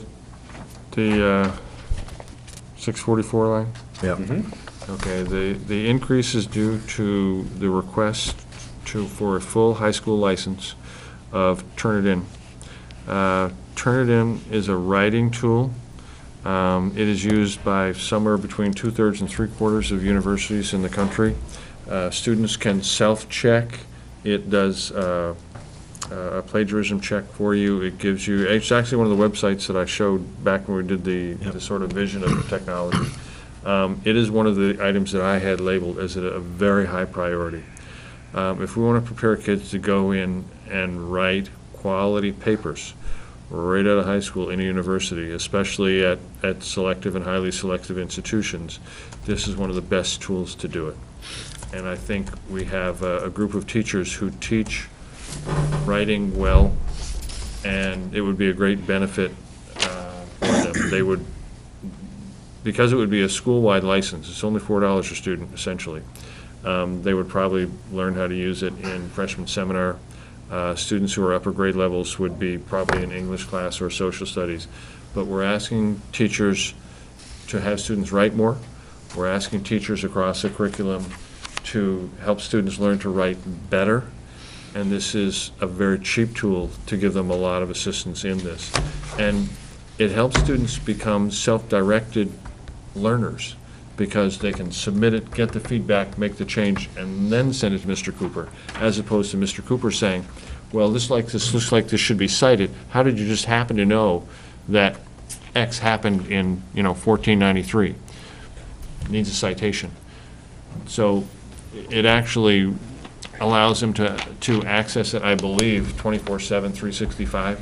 So complete access anywhere they want. And I'm not sure if we'd be set up to submit through there. So I know at universities, you can set it up so that they only accept papers submitted through the account. Now, whether we have that or not, we still have this as a tool to help students.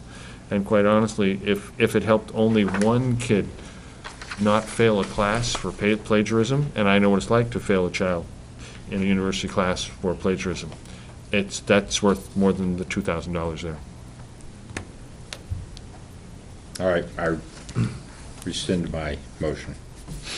Can we move up the previous page to 643 periodicals? I still question, I know I questioned it last year, and even more so, is newspapers. So I think that's 4 different newspapers. I mean, there's only 2 in the state. Well, I mean, even if The you get... Union Leader and Nashville Telegraph. That's what I'm saying. I mean, and the thing is, any news, even in those newspapers, they're gonna get online. They can. I don't see the need for newspapers in the school. Why was it 0 last year? Was it just a mistake? No, they moved it They from. moved it from a different, 640. But See the note. both the Union Leader and the Nashville Telegraph require a online subscription to be able to access their newspapers. Right, but you can attain the news that's in those newspapers anywhere online. I mean, so, fine, I can see, you wanna keep the Union Leader? I don't see people really using it to, like, as far as researching anything. And I even questioned I don't know what the periodicals are, it's 25 of them. It's probably specific things, I'm Times, guessing. Sports Illustrated, you know. I go look. Again, it's all, my feeling is you can access all of that online. Or the information you get from that anyway. What, do we know what the 4 newspapers are? Is it like the Wall Street Journal or anything, or is it? I honestly don't know. Nate, do you know? I'm not sure. Do you guys ever use newspapers in your classroom? I mean, the I do a lot of subscription for the Union Leader is a couple $100 for a year. Yeah. online, like I do weekly I current. mean, I get it I get it delivered at the house. It's online, though. Yeah. Online, but I do know, yeah, that, like, for example, the Telegraph, You need a I subscription. can't get their, I Yeah. can't get access to their particular articles Right. anymore, because I visited the sites Exactly. You gotta pay your cookies. You get shut down. I'm the Union Leader, I've sort of reached my max. So like for my current events quizzes, I like to at least include those 2 papers because they're the major publications in the state. But now I'm finding I'm gonna give you a workaround for that. You know, it tells you can't print the article, you print it. What's that? You print the article.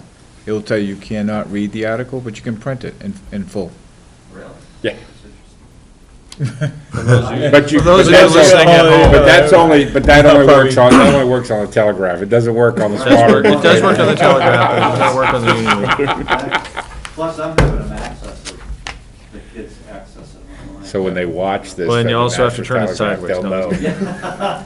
We outed them. Yeah. Yeah. It'll be work changed its way with these tomorrow. minutes. I'm glad to know that, but make my life a little bit.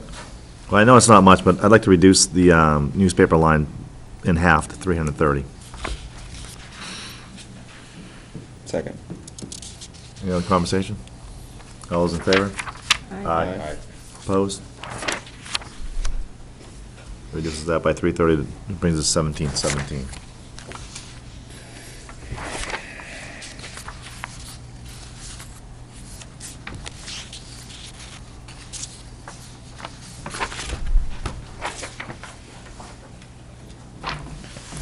Frank's gonna get mad at me on this next one. I jumped up to page 37. I didn't see anything between there, but if anybody else has anything, I can wait. I'm not gonna get mad.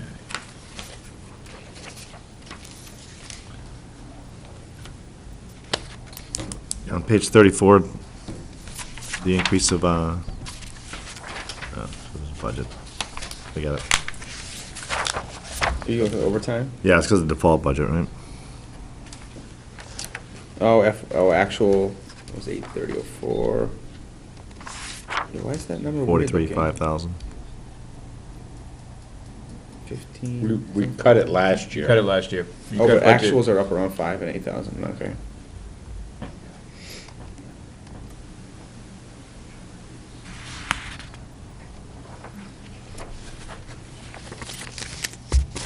Uh, 37.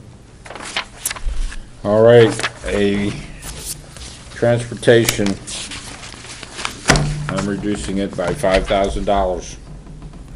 Because our price only supposed to go up 15%. And 15% would be about 58,000, so I'm gonna do a reduction on line 519 of $5,000. What page are we on, Mr. Chairman? 37. Transportation.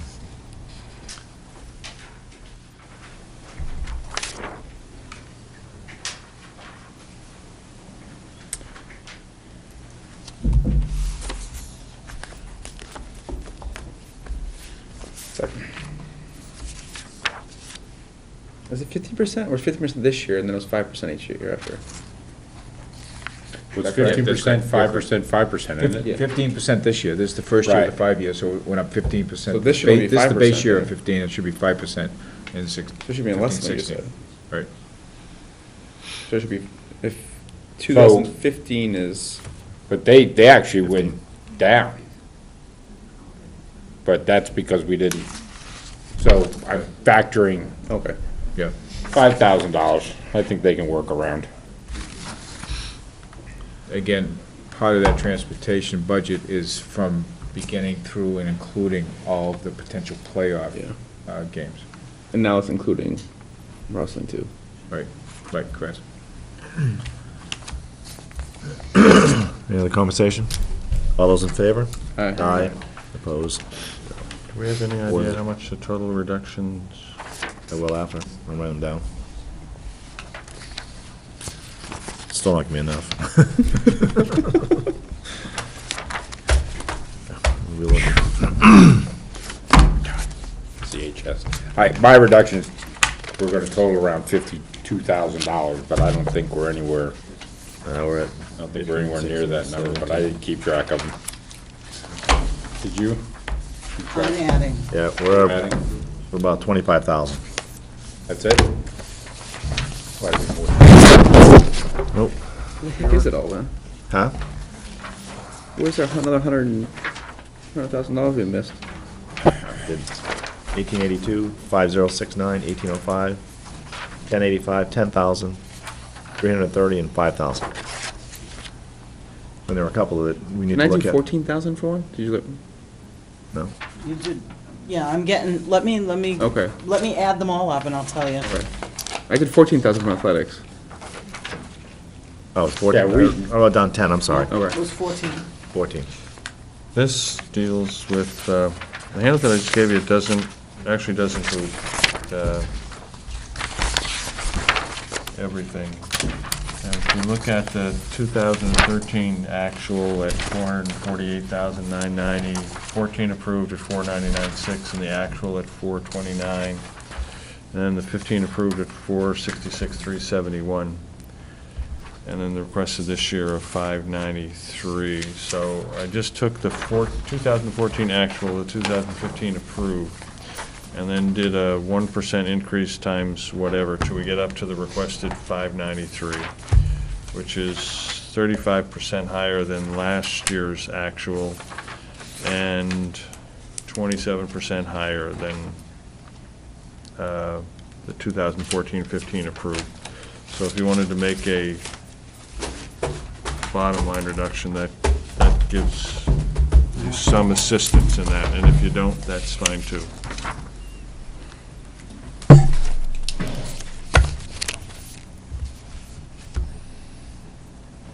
What did we miss then? Drove it up that That's what high. I'm going through again saying, where is $100,000? Well, the 16, the music was about Oh, that's a big one, yeah. $25,000. I come out to 30,000 exactly. What? I come out to exactly $30,000. 30,000. Okay. Still $90,000. Some of it was absolutely required in terms of the chairs, 10 replacement chairs, 15 chairs, the music. No, I stand. mean, we didn't cut of the music, but Right. there really wasn't anything other than that just, There's no big ones, so I guess it's just lots of $2,000, $3,000. There's lots of 8,000, 6,000, you know. I tried to athletic eliminate transportation everything was that- 30,000. yeah, I tried to level fund everything. 29,921, and that's give or take. Right. That says that's 30,000. Yeah. So Brian, you want us to make a recommendation for another $30,000 bottom line cut? No, I don't. And what are you encouraging us with this document to I'm do? giving you some perspective, because I'm afraid somebody's gonna do a level fund. The other option would be to wait until we summarize all those budget. My concern is, I mean, 2 years ago, we were in a similar situation, where the high Is this what school you just budget handed came in $130,000 higher than they'd ever spent in 1 year before. And we ended up, at the budget committee level, making an $80,000 reduction. And then that I could budget see was that occurring. then underspent by more than $50,000. So, Don't forget, you're gonna move the new text and the replacement text over, so that'll be less. Yeah, but that, all you're doing is moving. Just moving it, yeah. You're just moving it. I You're know, but I not- mean, that'll lessen the high school. Yeah, and raise Yeah. the, Raise raise the Raise the district-wide. curriculum. raise curriculum, which has never been high, so it's always been. it's just, and there's a fairness piece to this as well. Yeah, they're asking for I mean, almost GMS 4,000. comes in level funded with 30-year-old desks and chairs, and LMS, the CHS is working on replacement furniture, and has had more replacement furniture than the other two schools put together. even though it's the newest of the schools, not that it's a new school. So, Well, I mean, anything you do, you're gonna undo what we said we need to do, like, you got $6,000 in science, so do you undo the plan that we started in science? I mean, those were things that I just went through and said, you can give some guidance and say, here are some things that not to touch, that you want to see level funded. And they can I figure mean, it if you out. take a look at, take a look at, on page 21, total for the 1,100, which is regular education programs. I mean, the budget on that for this year is 160,000. They're up to 210,000, that's 588. So they're $49,000 higher, but I think music is in there, so that was 22,000 of that. Science is in for 6,400. So there's 28,000. Plus we made some reductions in there. Right. I mean, well, I think, we shouldn't vote on CHS. No. We should look at CHS again next week. Yeah. Yeah, then we need, All right, so let's just get these changes and get a new budget, and get clarification on the books. clarification on it, and then if we need to continue to sharpen on it, then we'll have to continue to do that. My concern is it's going to get cut by the Budget Committee anyways, but the Budget Committee will not. I mean, you've had some good conversations tonight about why certain things should be higher priorities. Yeah. And I think, quite honestly, the things that I've articulated as high priorities align quite often with Principal Rothhaus's as well as with board priorities. So, The some thing is, guidance. right, I think we're better off, though, to do the cuts before we go to the Budget Committee, and then to turn to us and say, we want to cut X amount, and then they're going to just cut what they want to cut. So we're better off going with a little bit more of a realistic budget for the high school and do the cutting before they do it. Yeah. Especially if we tell them we got a budget that's $90,000 over. It's not even that it's $90,000 over, it's, I mean, in 14, they spent $439. It's $160,000 over. $160,000 more than they spent 2 years ago. Right. Even if we add all the stuff in we wanted, chairs, the lockers, the cameras, the science stuff, I mean, it should be well under 500. I think one of the things we should learn from this year is we just set a benchmark. And any budget that comes in above the benchmark, we should just automatically send back from whoever's bringing it to us. Because to try to, for us to try to go through here, and since we're not doing the day-to-day work of the school, for us to try to sit here and arbitrarily decide what's more important than $160,000 worth of cuts is really not fair to us as a school board. They should be there, then they should say, here are 4 or 5 items that we removed. Please, you make tough calls and see if you can add these things back in. But for us to have to be dealing with this, and it's really only the high school budget that we're having to deal with that. The other schools seem to be more level funded. And then when you do see, they've requested like one thing, like GMS is the parking lot. So it's one huge thing and in that aspect, so. I mean, in fairness, they have a lot more programs. I mean, there is no tech or food service, or, I mean, not food service, but food.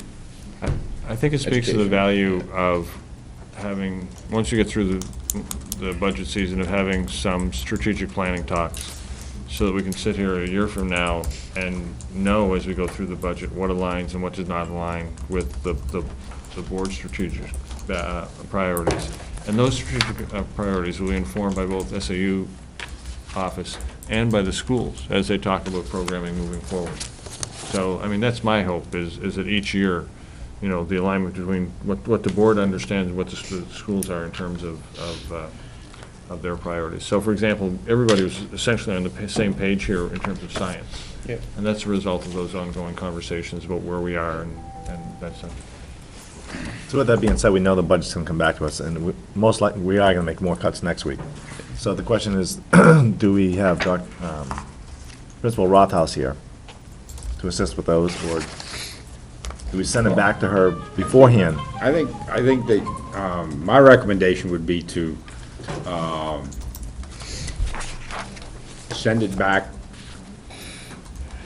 and have them make the changes and have the administration send it back to Lori with an idea that she needs to make another $50,000 in cuts.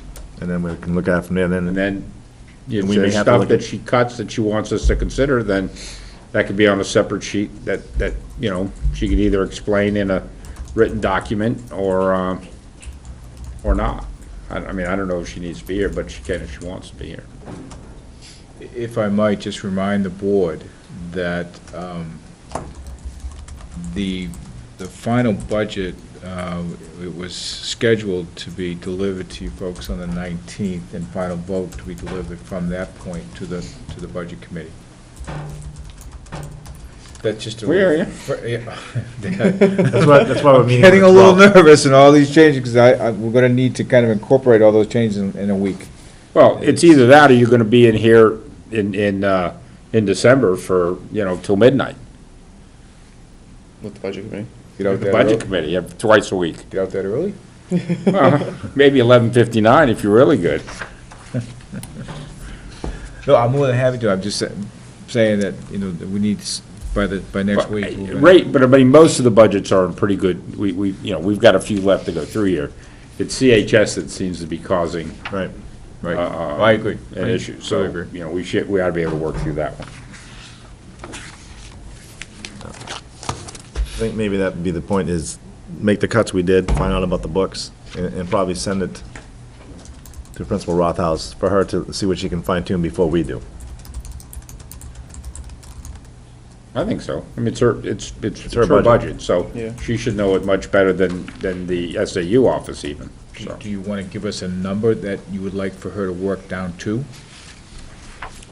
We Her just took, approved budget of 466,371 with a 5% increase, so that's 489,690. Gotcha. That gives her a 5% increase on her budget.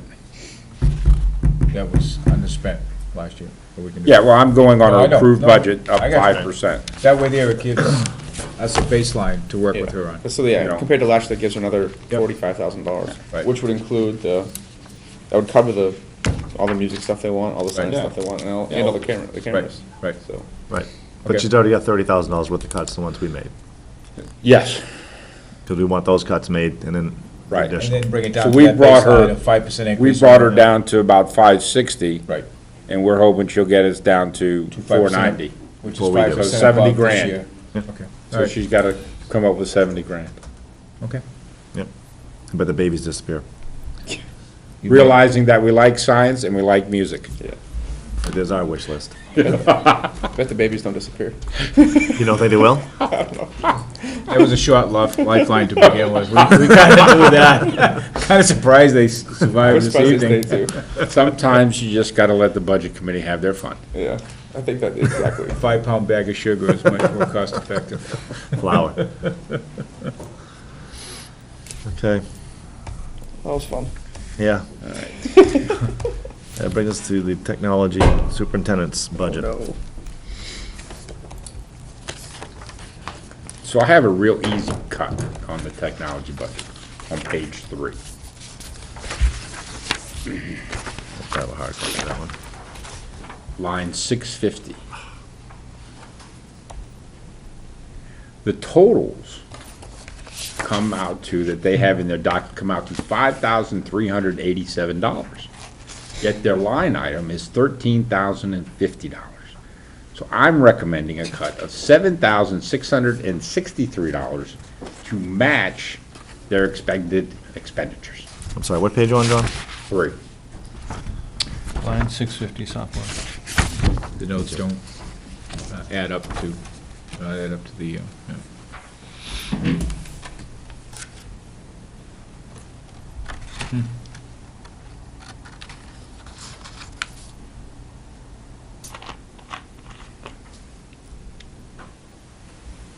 On a separate but related topic, I was thrilled when I was in GMS and LMS and saw the number of people who were working on their curriculum stuff Tuesday morning and afternoon who are making fabulous use of whiteboards. Teachers' fluency with the whiteboards is very high. It's as good as any schools that I've seen. And it speaks to, you know, the demand. I know several of you have made comments to me in the last month about how, you know, when they're in the buildings, they've seen teachers use it and use it well. So just kudos to the folks. They're not only using it in their teaching, they were using it in their group conversations about the curriculum. Go from one elementary room to another, people around having really fabulous conversations, and the technology was just a tool that they were using and using well, so. That reminds me, I think there's still 2 unused smartboards just sitting in GMS.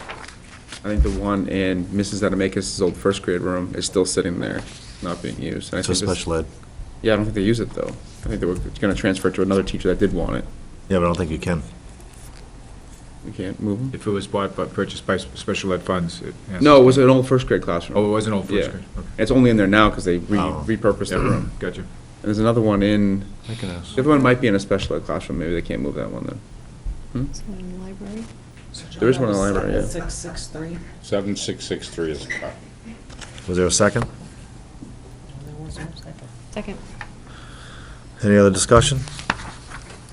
All those in favor? Aye. Aye. Opposed?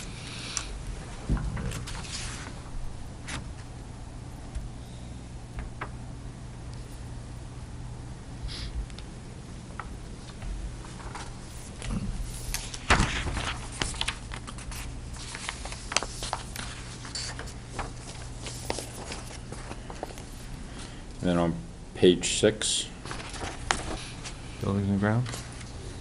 technology, Or still? Still technology. line 738. I'm gonna recommend we pull that and make it $1. 738, which is what? The phone The line. phone system. So you're leaving the GMS one there? GMS or LMS? It's in GMS too. You're leaving one there and maybe, I was doing one. okay. Second. It's a part of emergency preparedness. If you look at the requirements from the state guidelines, everything that we'd be putting in with voice over IP meets that criteria, the ability to communicate within the building, from the building outside, from, you know, there's limited functionality, and GMS could lose their service tomorrow. Which one did you cut, John? GMS I or cut LMS. LMS. Cut LMS. I just think we get, gotta do something. We just do one a year, that's, I think that's just, 2 at once is a you big know, whack. I just think that it's just a, I think if the rest of the budget were in a different state, I would argue with you, but I mean, that's gonna get us down, that's gonna get $36,000, so that's gonna get the technology budget down to about a 5% increase from last year to this year. and more than if it weren't for that other phone system, it would be It'd under be under, last year. so- So, I mean, I mean, again, I recommend that in both of those lines, you keep $1. So that if again, if, at the end of the year,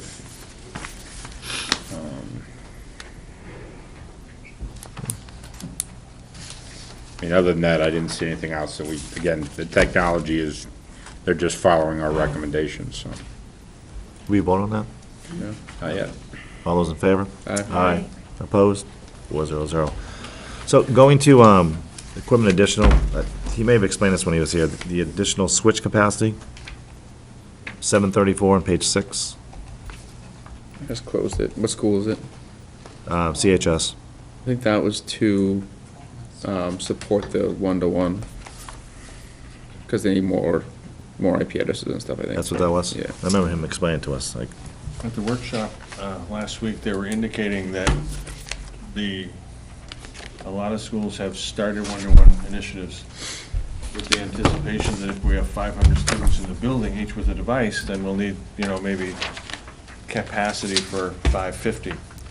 And the reality is the average number of devices for per student is about 2.2, most students and teachers.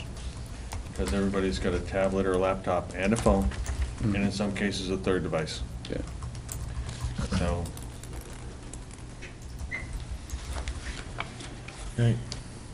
So, I have a lot of cuts in the next budget. Well, do we want to, while you are having a conversation with Frank, I'm going to go. We're not at Frank yet. Do we want to make a motion on the technology? Make a motion to approve technology. Yeah. Second. All those in favor? Aye. Aye. There's one more we don't have. See, Frank, we're flying through them. We just proved another one for you. Great. Great. Something tells me that's not gonna hold to the rest. You're probably right. All right, transportation. I keep losing, speaking of switchers, I keep losing access. No, buildings and grounds. Buildings and grounds. Building and grounds first. Oh, sorry, because I've opened up So- the others. What page? Well, before I go to all the pages, because I have quite a few cuts, and then I got to the last page and I said, I made my recommendation was to reduce it by $200,000. So they can go up, so it can have an increase of $75,000 over the approved budget of last year. And I believe there's room in there to do that. The question was that I think it became a matter of what was important and what wasn't important. And so, Frank, I was going to find out your thoughts, whether you would like it to be just a bottom line reduction, or would you like me to nibble away at it? By way of commentary, if you look at the bottom line for the buildings and grounds, they have been pretty consistent. We talked a lot tonight about actuals to budget. And you've heard, and I am going to answer your question, Mr. York, you've heard for the past few months, during the summer months, we had some extensive requirements that were unbudgeted, that we needed to repair, replace doors and windows and at the middle school. So this budget is addressing some of the continuation of issues for all three buildings, not just LMS, that have not been funded through the past years, that money has been found. You'll see some initiatives in here that are relatively expensive by comparison to others. For instance, HVAC, cleaning of the units, that we have a school here that is 14 years old, that the ductwork has not been taken care of properly. So if you are going to make cuts, I wouldn't suggest, I can't endorse that we make cuts, because I think the budget that was put together by the facilities directors are addressing some imminent needs, short-term, that if they're not taken care of, we will need to find some money and take care of some things. To answer your question, I would prefer, if cuts were to be made to this budget, that it be a bottom line, and let us come back to you with areas that we can maybe look at phasing. For instance, the budget for CHS, that's to clean the entire building for HVAC, so maybe that needs to be phased in on a 3-year program. So I'd rather have that ability, to answer your question, to do some of that. Maybe bring it down to a more reasonable increase. But again, I will bring your attention to the fact that this budget has consistently been spent real close to, if not, in fact, exceeding the budget.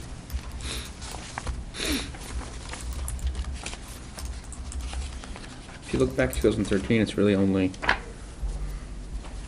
less, yeah, it's a 5% increase over 2013. It dropped last year, though, but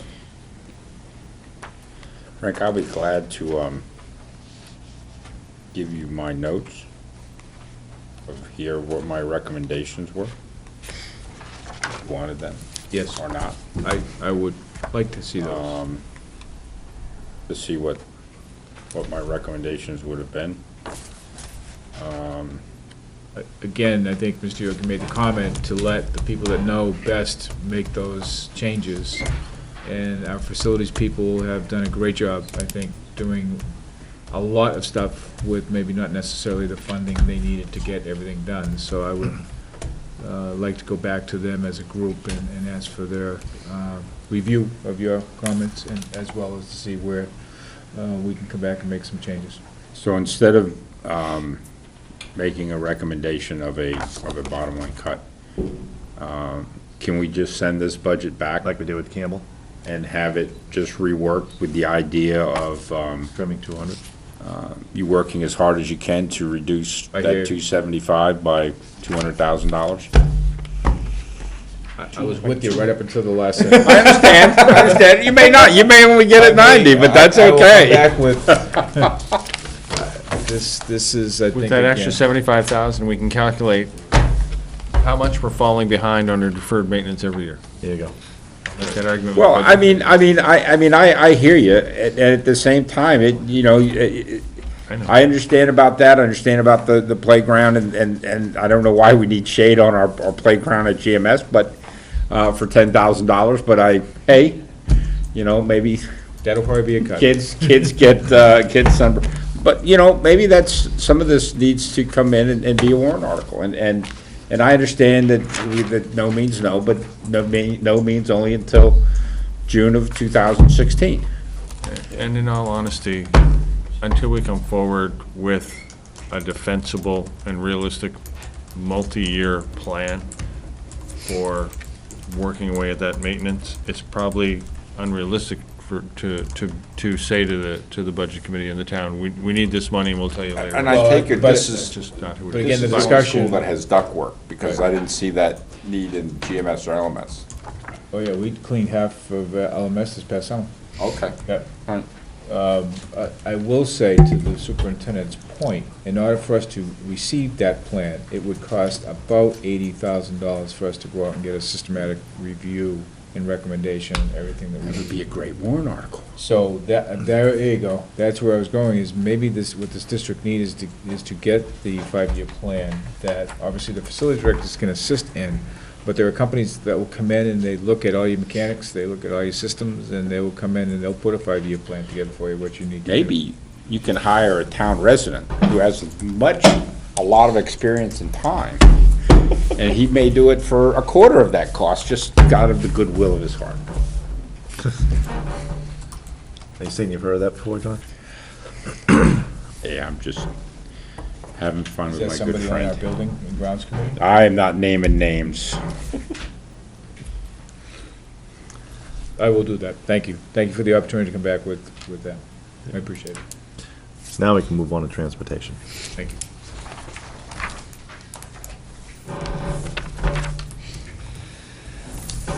This would be just a quick summary of it. This is only 2 of the 5 different categories of transportation. This is simply the regular transportation, district-wide, which, as you can see, it represents 10 buses at the contractual rate for year 2 with first student, as well as the vocational transportation. I'll take regular transportation first. The message that I received back from the board, the first student is working as we speak. They have all of the software that they can go in and develop different models, and I have asked them to develop a model for the district that would reduce the number of buses from 10 to 8. And the first question I got back when I made that request to this, would this also include our ability to change start and end dates for the school? And my response to that was, if the reduction of 2 buses requires that, it certainly would be a consideration of the board. So I don't know how quickly I'm going to receive that back. I'm hoping, she is working on it now. In fact, I got an update from her today, she being the manager of the facility in Nashua for first student. So she is working on that, and I'm hoping to bring that recommendation back, obviously, prior to the conclusion of the budget process. On vocational transportation, that is direct representation of the districts. I just wrote some quick notes to give you some idea. Right now, we have 28 students participating in vocational programs at 4 schools, as you heard earlier, Nashua North and South, Alvarin, and Pinkerton. Any additions? The bus transportation, just to shuttle students from here It was purple. to those 4 locations, starts at 6:25 in the morning and ends at 12:15 PM. So we're shuttling all morning students to those 4 locales. And then the afternoon, obviously, it's a reverse process, excuse me, to bring them back here. There are 28 students that we're doing that for. The problem is, we do have a contract with First Student. In our contract is embedded the cost of shuttle. If you recall looking at that contract, that shuttle from point A to point B, so in the morning, they will charge us every time we have to run students, say, from Campbell to Alverin. It's $36 per trip. Unfortunately, the high school ran into the problem is that First Student cannot send their 10 buses over here. When they come over, they send them over and they keep 1 bus here that would handle after we have the regular pupil drop-offs. So for First Student to take a student or students from the 625, for instance, to Nashua and get back here in time to start their first run is impossible. They can't do it. It's impossible for them to do it. So there are additional costs that the high school is projecting here. This is all subject to, obviously, what you heard the superintendent this evening discuss. And part of this is a scheduling issue, because the classes that are being selected for a vocational program at Nashua and North and South do not align with our program. So we've got kiddos, as you heard, shuttling from beginning at 6:25 a.m. up to past 12:15 p.m. So for us to shuttle, the projected costs, if we were to do everything that we're doing this year, and the way in which we're doing it, would cost, as you see in the budget. I don't anticipate that, I hope if everything, as you heard from the superintendent this evening, if the district can structure a new area agreement with 1 school where we can better schedule our vocational students to that 1 locale, it's almost like 1 bus, like you see at UNH. Here's our route, and we're just gonna keep moving that bus around, so it would be basically the cost of 1 bus. Here, we're being charged per rate. The other carrier that the high school looked to contract with is charging us $76 per run.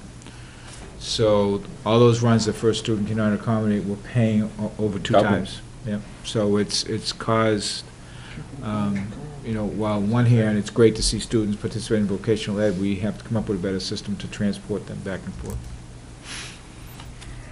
Yeah, that's a huge jump. It's, most of the kids in that program are juniors and seniors? I don't know. I don't know what the enrollment, I haven't seen it. Most of the kids in vocational programs are juniors and seniors? They have to be. 2-year programs, they're not allowed to start until they have to be granted an exception to the situation to enter as sophomores. The other thing is that we did find out that there is a reimbursement rate for schools, but there's also a reimbursement rate that the state provides through Perkins Fund for students who self-transport. So we may see how much we can get from that. We are allowing 1 student to self-transport this year. It's actually more convenient. Instead of having to drive to School Park and take the 625 shuttle to Alvern, it's easier for her to just drive to Alvern. So is that something that we could take a look at? That is something do that Mr. more? Markowitz and I have already. We're already on it. So we're not required to transport high school students to and from school on a bus, but for technical schools, we are. Yes, you are. But it sounds like we have an out also. If they can, I'll say better managing the cost of transportation yeah. It's an I would option. imagine if you. There are a number of If you have a options. car, you would probably much rather want to drive Right. yourself to this program and. And be reimbursed for the cost. Yeah. And it's obviously a lower rate than $31 a. Just an $67. additional bit of information in terms of a potential reduction district-wide for the buses. We have 10 buses at GMS. If you go, based on the information available on the GMS website, assuming that the bus runs are relatively close to what's advertised, start to finish, first pickup to drop off at the school is at just over 26 minutes. Say that again? 26 minutes from the time the first person is picked up. On drop off. Some of the bus runs are more like 22, 23 minutes. I believe there's a state law that says it shouldn't be more than 40 or 45 minutes. We used to get one. I I was gonna say, use less than that an must have hour, been the but I don't southern think New we- Hampshire law, because you hit Yeah. rural New Hampshire. We actually have one bus. 2 hours later. We have one bus that's 14 minutes from start to finish run. And a part of that is due to the fact that we just, those buses have to turn so fast, the way the bell schedules Yeah. are. There's not much of a difference when you look at the start time. Yeah. And so, when you may say, oh my gosh, that bus is only going out for, 11, 14, 15 minutes. Well, it has to, because by the time it completes its run, drops off and disembark, get back to the next loop for the next school, again, there isn't a whole lot of time that I anticipate the question coming back from the bus company, because for us to reduce the number of buses will require, I can't speak for them, but I know they're gonna come back and require that there has to be some change of the start and end time of the schools to accommodate their ability to get those buses around in such a time. It's a good thing you have that information for us. So is it accurate that we have 30 students doing voc ed? Oh, I went back and looked at the CHS We have budget. 28. 28 students? Right. And we're looking at spending $84,000 to transfer 28 students to voc. That's hard to swallow. That's, if the way we're transporting this year remains in place for next year, that's the anticipated cost. I can Basically, almost it's two guarantee you sitting buses. here it won't be. Basically, it's 2 buses. Yeah. I mean, it's 40,000 a bus. So figure it's 2 buses, one leaves, Right. and then 35 minutes, another one leaves, and this one's coming back, and they're just doing this spin. And We in pay the tuition middle on of top it, we of that, too, decide right? to send them over to Derry. State funding. If we send them all there, That would be nice. State funding of CTE transportation has decreased about as fast as the cost of transportation has increased. Increased. And And we pay tuition on top of that, right? Oh, that's. we get just- subsidized most of the tuition Yeah, we get that back. Okay. through the I was gonna say, it might be Perkins cheaper grant. just to do our own program soon. I mean, that's, Formerly, just about. formerly, we were a part of Region 16, which includes Alburn, Nashua North and South, and Milford. Milford. We don't send anybody to Milford. We don't say, Um, he's going to Milford. We should, if we feel that the students' needs can be 5:45. better met at Pinkerton, then we would have to go through a formal process of withdrawing from Region 16 Right. and joining Region, whatever the heck I'm not sure what region Pinkerton they're is in. But it is a process. We need to, hurry up inside. so, as I say, I believe that it was this Friday, the 7th, that the CHS contingent was going to go over and have some conversations with Pinkerton. And I know the director of curriculum over there, the dean of curriculum, Chris Harper. So if there are any other questions that we have, I should be able to get some answers in short order.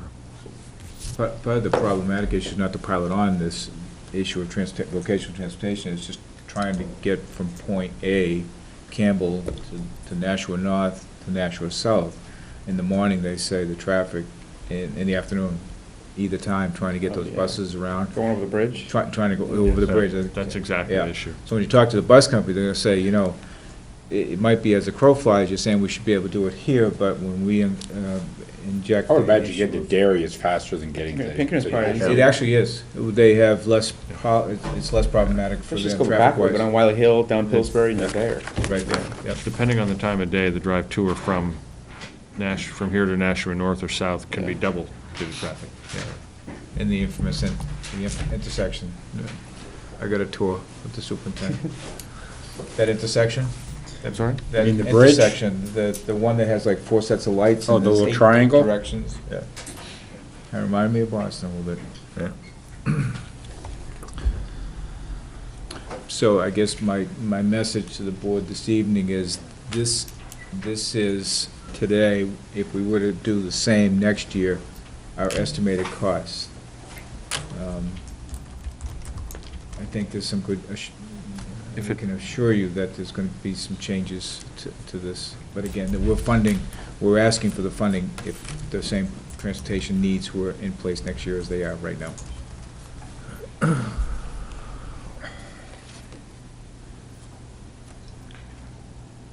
Well, we still have our 2 teachers here, one president and one former president, did we want to talk about school year hours? I think it's premature. I mean, as Was- far as the bus transportation goes, Yeah, no, are we, I assume that we were pretty much done with that. I Are you apologize. talking about Blizzard bags? You mean blizzard bags? Yes. oh, Are you gonna vote on transportation or what? You have to. That was my question. I would suggest that, you let me get a timeline if I can from, on the regular ed as far as reducing it down to 8. And then we need a little bit more time maybe to work on the vocational as well, and just maybe even a week may help us look at this a little bit differently than we've had. The issue of vocational transportation is relatively new. It just came to our attention pretty recently, so a week may help us to get that much further ahead of the curve. Sounds good. Because the bottom line number doesn't look good. We're working on it. It's gotta be 7 digits. Has the budget? No? I mean, everything. You want to discuss this at all, Brian, or is this just reviewing? Yeah, but is the budget development snapshot still, Is that something that the board, I put that together today. Did you print one out? Did you print extra ones? Yeah, you know what, and they're sitting in the copier.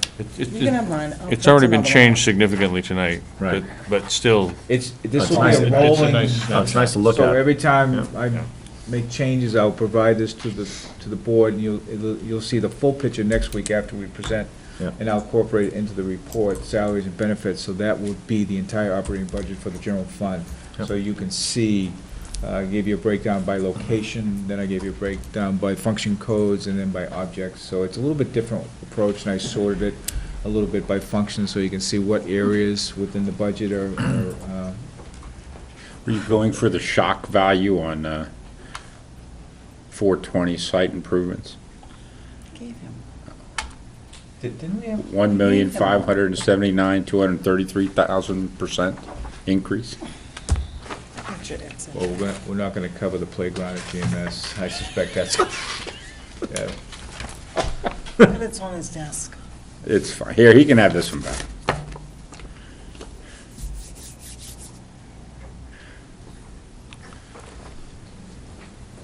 So actually, if So you if- take a look at this, with the cuts and everything we've made, we've brought this budget back under, zero. Because we've made, $200,000 worth of cuts. Well, that's why I said, when Yeah. we roll in salaries and benefits, it will be. Yeah, but I mean, this will be, but when you, salaries and benefits will be, there'll be an increase on that. Oh, So I can substantially. give them mine if they wanna look. Now, I mean, is, that is 75% of your budget. is probably special 80. services I in think I this? put it in there, yeah. It is. Yep. Not looking as bad as I thought. That summary does not include salaries and benefits excluding overtime. I did include overtime in that report. And- Can you keep, if you, That's gonna can be a you- rolling report. I understand that, but can you not add salaries and benefits to this Keep it separate. quite yet? Just Yeah. keep that one separate? Yeah, absolutely. That way we can actually, Well, salaries and this is the benefits part will we be need to keep presented- an eye on, because Right. salaries and benefits are sort of I got you. a given. That, You sure? I have one at my desk. I'll provide it to you next week, updating the same content you see there, not include salaries and benefits. Got it.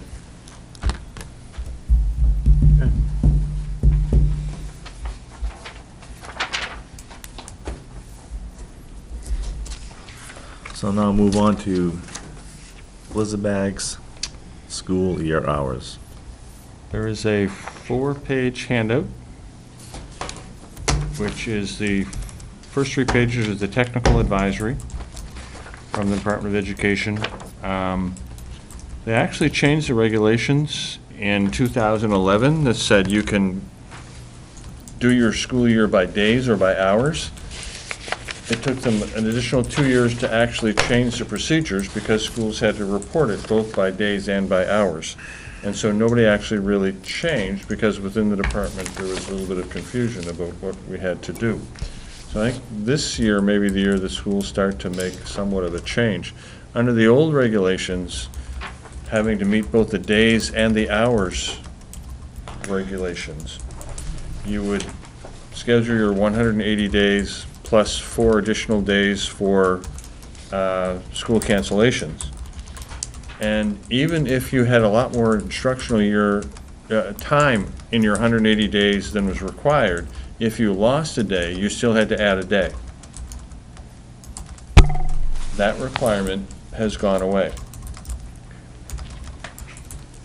So, page 1, section 2, middle and high school, a school year has to have at least 990 hours of instructional time, and also at grades 7 and 8. So district shall provide 990 hours of instructional time at 7 and 8 in elementary schools that include grades 7 and 8. So basically, 1 through 6 is 945 hours a year, and above that, 7 through 12 is 990 hours. The regulations also stipulate that the school shall have in a school year an additional 60 hours in duration to provide for instructional time lost to inclement weather or unexpected circumstances. At least 30 of the 60 additional hours shall be available for rescheduling hours lost due to inclement weather or emergencies. If you go, and there are other regulations about shortened days and what happens with kindergarten, but with that information, and there is also Part 7, which is blizzard bags, remote education in the case of cancellation. And then if you go to the 4th page, it is basically the stats that we report to the Department of Education. We have 180 days in the standard calendar. The minutes per day at GMS is 335, LMS is 335, and CHS is 360. So if you look at the hours per year, it's 1,005, 1,005, and 1,080. The problem is that LMS has grades 7 and 8, which require 990 hours. So the differential on the hours is only 15, whereas it's 60 additional hours at GMS, because we do have one day where we have parent-teacher, but that's not in the 180. It's part of the additional 6 days.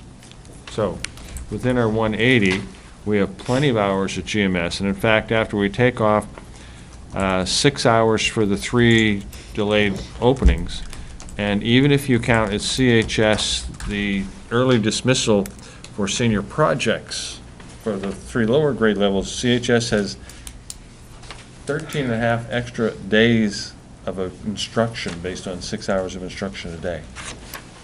And GMS has 9.7 hours of instruction. 9.7 days. But LMS, grades 7 and 8, 1.6 days. So that's why we need to use blizzard bags in essence out of the almost immediately or school cancellation days and add a day. Technically, what I'd like to look at for next year's calendar is the possibility of going back to 4 delayed openings, 2 in the fall, 2 in the spring for all 3 schools. And that would leave, 9.5, 1 point something, and still 13 days. Or you could have GMS or LMS and CHS have their hours readjusted so they go 180 times 6, which is 1,080 hours. And then same thing for GMS, and that'd give them 1,035 hours, and that would build in 5 days before you'd have to even consider a blizzard bag, and that's only because of GMS. Well, there's a... LMS. No, you would fix LMS to be 1,080 hours. You would adjust their start and end time so that their hours match the same 6-hour teaching block as, So the problem becomes, if you extend the elementary school grade levels, you may put them past the maximum length of day for them. No.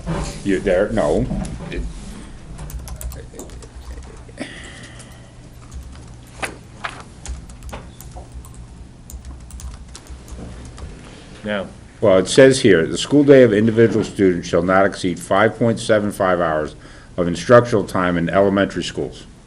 For us, it's 1 K through 4. And 6 hours of instructional time in middle school which is 5 through 8. 5 through 6, 5 and 6 is elementary, by their definition. No, that's not what their definition says. Their definition says, "The school day of an individual student shall not exceed 5.7 hours of instructional time in elementary schools." Our elementary school is K through 4. I am reading verbatim, line 3. That's not the way the Department of Ed interprets it. That's not how they wrote it. So I'd be glad to I didn't sit say and they have an were good argument with technical them. writers. I'm just telling you that if somebody. Well, I think I think what's happened is people have taken a very liberal interpretation instead of exactly what it says. Our middle school and our high school and our schools in our district are reflected that, which meet exactly what their requirements are. So at GMS, students need to go no more than 5.75 hours. Our 7th and 8th graders aren't even meeting the minimum requirements here because they're not going to school for 6 hours a day. So what are we doing? We're cheating the 7th and 8th graders of their proper numbers so that the 5th and 6th graders don't exceed the 5.75. So help me here understand why we're not in violation of this. Which either side you want to go on, we are in violation of line 3. Why don't we bump up the LMS day and then give the 5th and 6th graders back their recess? I think they should still have, because there's Well, still that little would- kids in. But it doesn't 6th grade. solve for the 6th graders. LMS's day meets the standard, but we're not at the maximum allowable. The high school is the maximum allowable. The elementary school is, close to the maximum allowable. But the middle school meets the 990. In fact, Well, it has 1,000. What's the lunch break at LMS? 22 minutes. Okay, At Elvis, at LMS. 30. Okay. 30? They are under 6 hours with their lunch break. Because they only go to school 6 hours and 22 minutes. Now, so that means they're under 6 hours, and you're not supposed to count the amount of time that they go from class to class Passing time. or homeroom. So I believe all of LMS. If it's an advisory in middle school and high school, it qualifies. So we can decide that it's homeroom, but we're gonna call it advisory, so it counts, but No, it has that's to have fine. some program features to it. It can't just be a meeting. Okay. Again, we can split hairs here. I believe LMS is teaching to 5.75 hours for all the grades, which is incorrect. I said, go to 6 and give the other kids Which will the recess begin back. to help solve our problem as we analyze our buses, allow us to analyze getting our schools starting and our education processes to meet Education 306.18 school year. Well, there's a couple of things. One of the options would be to do something different at LMS that would increase their hours. Please recognize that that is a negotiated clause in the collective bargaining agreement. So it would have to be agreed with. I believe we actually could move the start time and end time as long as the length of day didn't change. So moving it for the bus piece we can, but we can't add a minute to the existing day. Well, I would imagine that somewhere in the contract, without pulling it in, I believe there's a clause in there that says that we need to meet the state of New Hampshire's RSAs, is that correct? Yes. All right, we are not meeting that for 7th and 8th graders, Why not? because they are not in school for 6 hours a day. Doesn't say they have to be. It says max 6 hours a day. Maximum. Maximum. We're at 1,005 hours, Okay, which is 15 over the minimum. So we're meeting the requirement. We're just not up at the maximum like the high school is or the middle school. And it was apparently, So- like, right on, there was, that 15 hours was added with a schedule change. so if we're 4 or 5 years ago? teaching in 4 the years high ago? school for 6 hours, Yes. why can't we teach at LMS for 6 hours? Probably because it's difficult to have buses that carry kids who stay at different lengths of time, travel to and from school at the same time. No. The other thing is that contractually, you'd have to negotiate a longer day with the LEA. There is another way to look at this problem, which I had completely overlooked, although I had a conversation with Mr. Burke earlier today, and he mentioned it. Did you want to throw it out there and see if anybody falls off their chair in the audience? Yeah, well, Now I'm intrigued. they really should have. The thing is, I mean, last week, John, I think was brought up as far as like built-in snow days, not really in built-in snow days. But if you take a look at the hours and days that the students go, that you could establish that the last day of school is June 16th, and there could be 5 snow days, and GMS could still graduate the 16th, CHS could still graduate the 16th, the 5th and 6th graders could still graduate, but the 7th and 8th couldn't. So you could Well, do, with 5 days, they could, because there's 4 built into the schedule. yeah, it's not And really. then the it's additional not really ones, they built- could go 5, but anything beyond 5, they would not meet the requirement. Right, but those days aren't really built in, because then it would, the year would actually extend beyond the 16th. So they're not really built in, they're just, you could say there's 50 days built in it, and you just keep They're going. not, they're not built into, you're right, they're not Right. built, they're built in, they would, if school ended on the 16th, then And it would end on the 16th. But we have enough days banked at GMS and CHS, that you could, the students don't have to go any further. So you could be out 5 days from snow or whatever, and still graduate them on the day that we specify the day. It's, you gotta fix LMS. Right. And so we have to And you can negotiate, fi- but if we tell them, And if we have to negotiate it. you have to then- teach 15 more Or you minutes just every do- day, but no more snow days, no Or- more blizzard bags, I'm or- sure they'd be willing to. I would imagine. Or for 7th, 8th grade, Or or the for 7th and superintendent. 8th, if 5th and 6th, or 5th anyway, is elementary. Then you just do blizzard bags for those 3 classes. Or you just could we extend, can't, or because I you could believe extend the the law school year says only for 80% 7th and of your 8th district. graders. Well, no, we have a lot, what's the law say? I believe it's Right here. 80% of the district. And the 7th and 8th class grade will not get us to that number.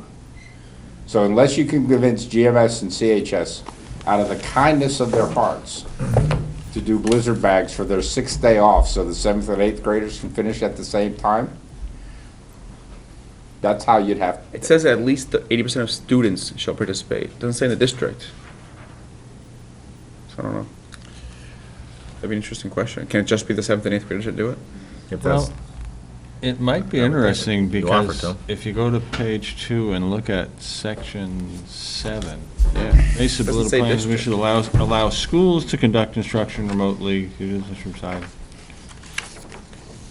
It just says 80%, if you're having a day for it doesn't actually say district anywhere, it just The says school. 80% of students shall participate. So if you limited it to a school, you just have to hit the 80% in the school, or even if you limited it to grade, let's say hypothetically. I don't know if it says grades, there you're 7 really and 8 in a school. Stretching And you it. got 80% participation. well, it depends whether or not they classify Maybe 5th we as just could have elementary. seniors do 80% to get out so they graduate on that date. Parents would be making sure they did that so they could hit that graduation date. You get 100%. You might get that on that one, that's right. Parents who do the work themselves. They might. Well, if it's math, they may not, but Or we just negotiate to add 15 minutes of the day at LMS. What would, Or just negotiate with the teachers to add whatever it is, the .25. that we need to add to the days. I mean, you could easily, for, 5th and 6th grade, you could work it where they had a 20-minute or 25-minute homeroom class or whatever doesn't count as an hour or something in there to get them to down to their 5.75, so that handles the bus issues. Recess. Well, Recess. I have the worksheets from. there's not a lot of from- places that have recess at LMS. From LMS, They used to have a basketball hoop, based didn't on they? what we submit to New the soccer field? Department of Basketball Education. Question, comment? I'm sorry, miss. Did you have a question or comment On what? on this? You were Oh, no, no. pontificating. No, I was just, Okay, my apologies. not yet. Not yet. Until he has a meeting. And gets guidance. It gets guidance. Well, it'll be interesting meeting if we really go that route, because I'm pretty sure the GMS Well, stations, I mean, the stations are gonna really want to push. Well, for the district, it makes sense. I mean, we're going to come back, we're going to get a recommendation from our bus company that'll look to save the district, somewhere between $75,000 and $100,000. It makes sense to Fixes this mess. fix the start time and end time. I mean, again, I think it's, again, if you have a 7:20 start here, a 7:50 start, and an 8:20 start, you're pretty close to where you need to be, give or take a couple minutes either way, that makes that process work, so. And I don't think that you've shifted the process. I mean, the key is that you need to get LMS to 6 hours a day, and then adjust, or figure out a way to get 5th and 6th graders down. If that truly is the determination made, that 5th and 6th graders, even though they're in the middle school, only need 5.75 hours, then we have to work around that in that sense. But it solves our problem, because it allows you to have built-in 5 days, and, Yeah, more I than don't 5 think days. we've, at 5 days, you're going to, yeah, I mean, you're right, it would be. I mean, Right now, and Carolyn, you're probably very aware of the schedule. I don't think there's a whole lot of ability to, with any reasonableness, shave minutes in passing time. I think the passing time is a pretty low number at LMS. And the lunch times, I think, are pretty low. So I don't think in order to get more instructional time, I think that we're going to have to extend the day, as opposed to, because I know it's been looked at before. There may be other options. I'm sorry? There may be other options. I would besides extending love to hear options. So we'll stay tuned?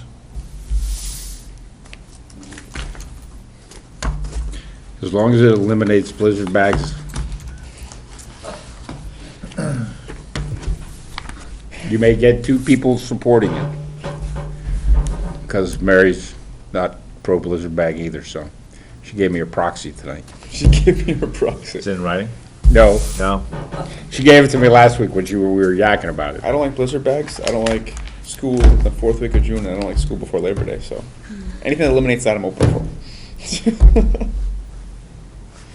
Well, I mean, that's the other it is that it allow us to fix the end of August at the same time, set up, we're gonna start after Labor Day, and this is how it's gonna be, and it sort of begins to eliminate, because I imagine the teachers, when they have to come back for the 3rd week of August to do their preps, and then teach for 4 days and then take 4 days off, that probably just as much a frustration for them as it is for everything else, so. My understanding, we've run instruction Tuesday, Wednesday, Thursday, 3 days before Labor Day.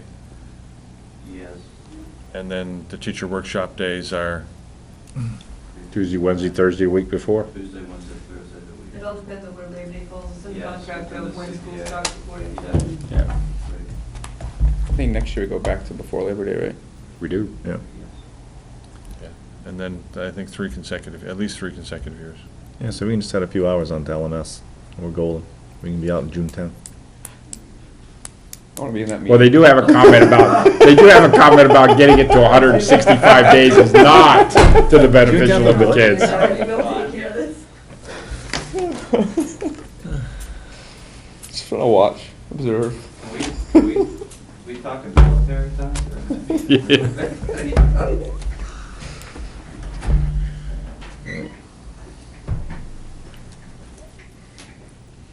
So I think at this point, we're still gonna wait for more conversation. It sounds like. Since we have to wait for the buses, at least wait for the bus company to Right. come back, right? I think we actually probably are due for a meeting, Yes. so maybe we have Yes, some to answer your idea from question, the, I would wait from for the that. LEA leadership soon, whether or not, what Yes, options they would LEA like to meeting. see put on the table. And some bus information. Mike's or the executive. How much, so if we were starting at the beginning of the school year, how many minutes are we talking about LMS we need to add? 2 minutes a period probably would do it. 7 periods a day, 14 minutes a day. How long are the periods now? 45. 14 minutes a day times 180 days is 2,520 minutes, is 42 hours at 6 minutes instructional time is 7 additional days. So why not, So you don't even need that much. if you're gonna look at this, why Well, not it's 7, truly you- look at it as In a, line with the others. Well, 7 plus since every we've half. gone at LMS to,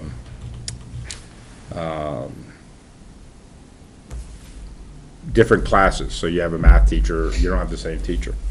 So why not move them to the same block schedule we have in the high school? And do 4 on, 4 off, and do the same thing over there that we're doing here? I can't picture 10-year-olds sitting in a class for 90 minutes. No. From a developmental 40 perspective. 47 there's- would be there's- There's a real need to move. Now, mind you, I can't sit in a chair. you for could 90 make, minutes. I mean, what we saw at West was that one of the things that students were really enjoying in the program, in the STEAM Ahead program, was the fact that the kids are up and moving and working in small groups and doing a lot of project-based stuff with a lot of movement, so they don't sit for 45 minutes at a time, let alone 90 minutes at a time. But they have 8 45-minute periods a day, and they find that better with movement in the 45, so. All right. So I put blizzard bags aside again. Bob and weed. Yeah, yeah, it's all right. I had some information to go over with them too, but I'll wait. All right, any questions on the manifest? Public input? Any public input? No? Very good. This will bring us into non-public. The dismissal, promotion, or compensation of any public employee, or the disciplining of such employees, or the investigation of any charges against him, unless the employee affected, 1, has the right to a meeting, and 2, requests that the meeting be open, in which case the request shall be granted. B, the hiring of any person as a public employee.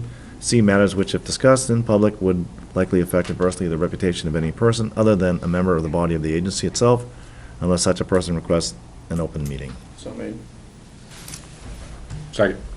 Yes. Yes. Yes. Yes. We're now in non-public. Good. These all my monsters.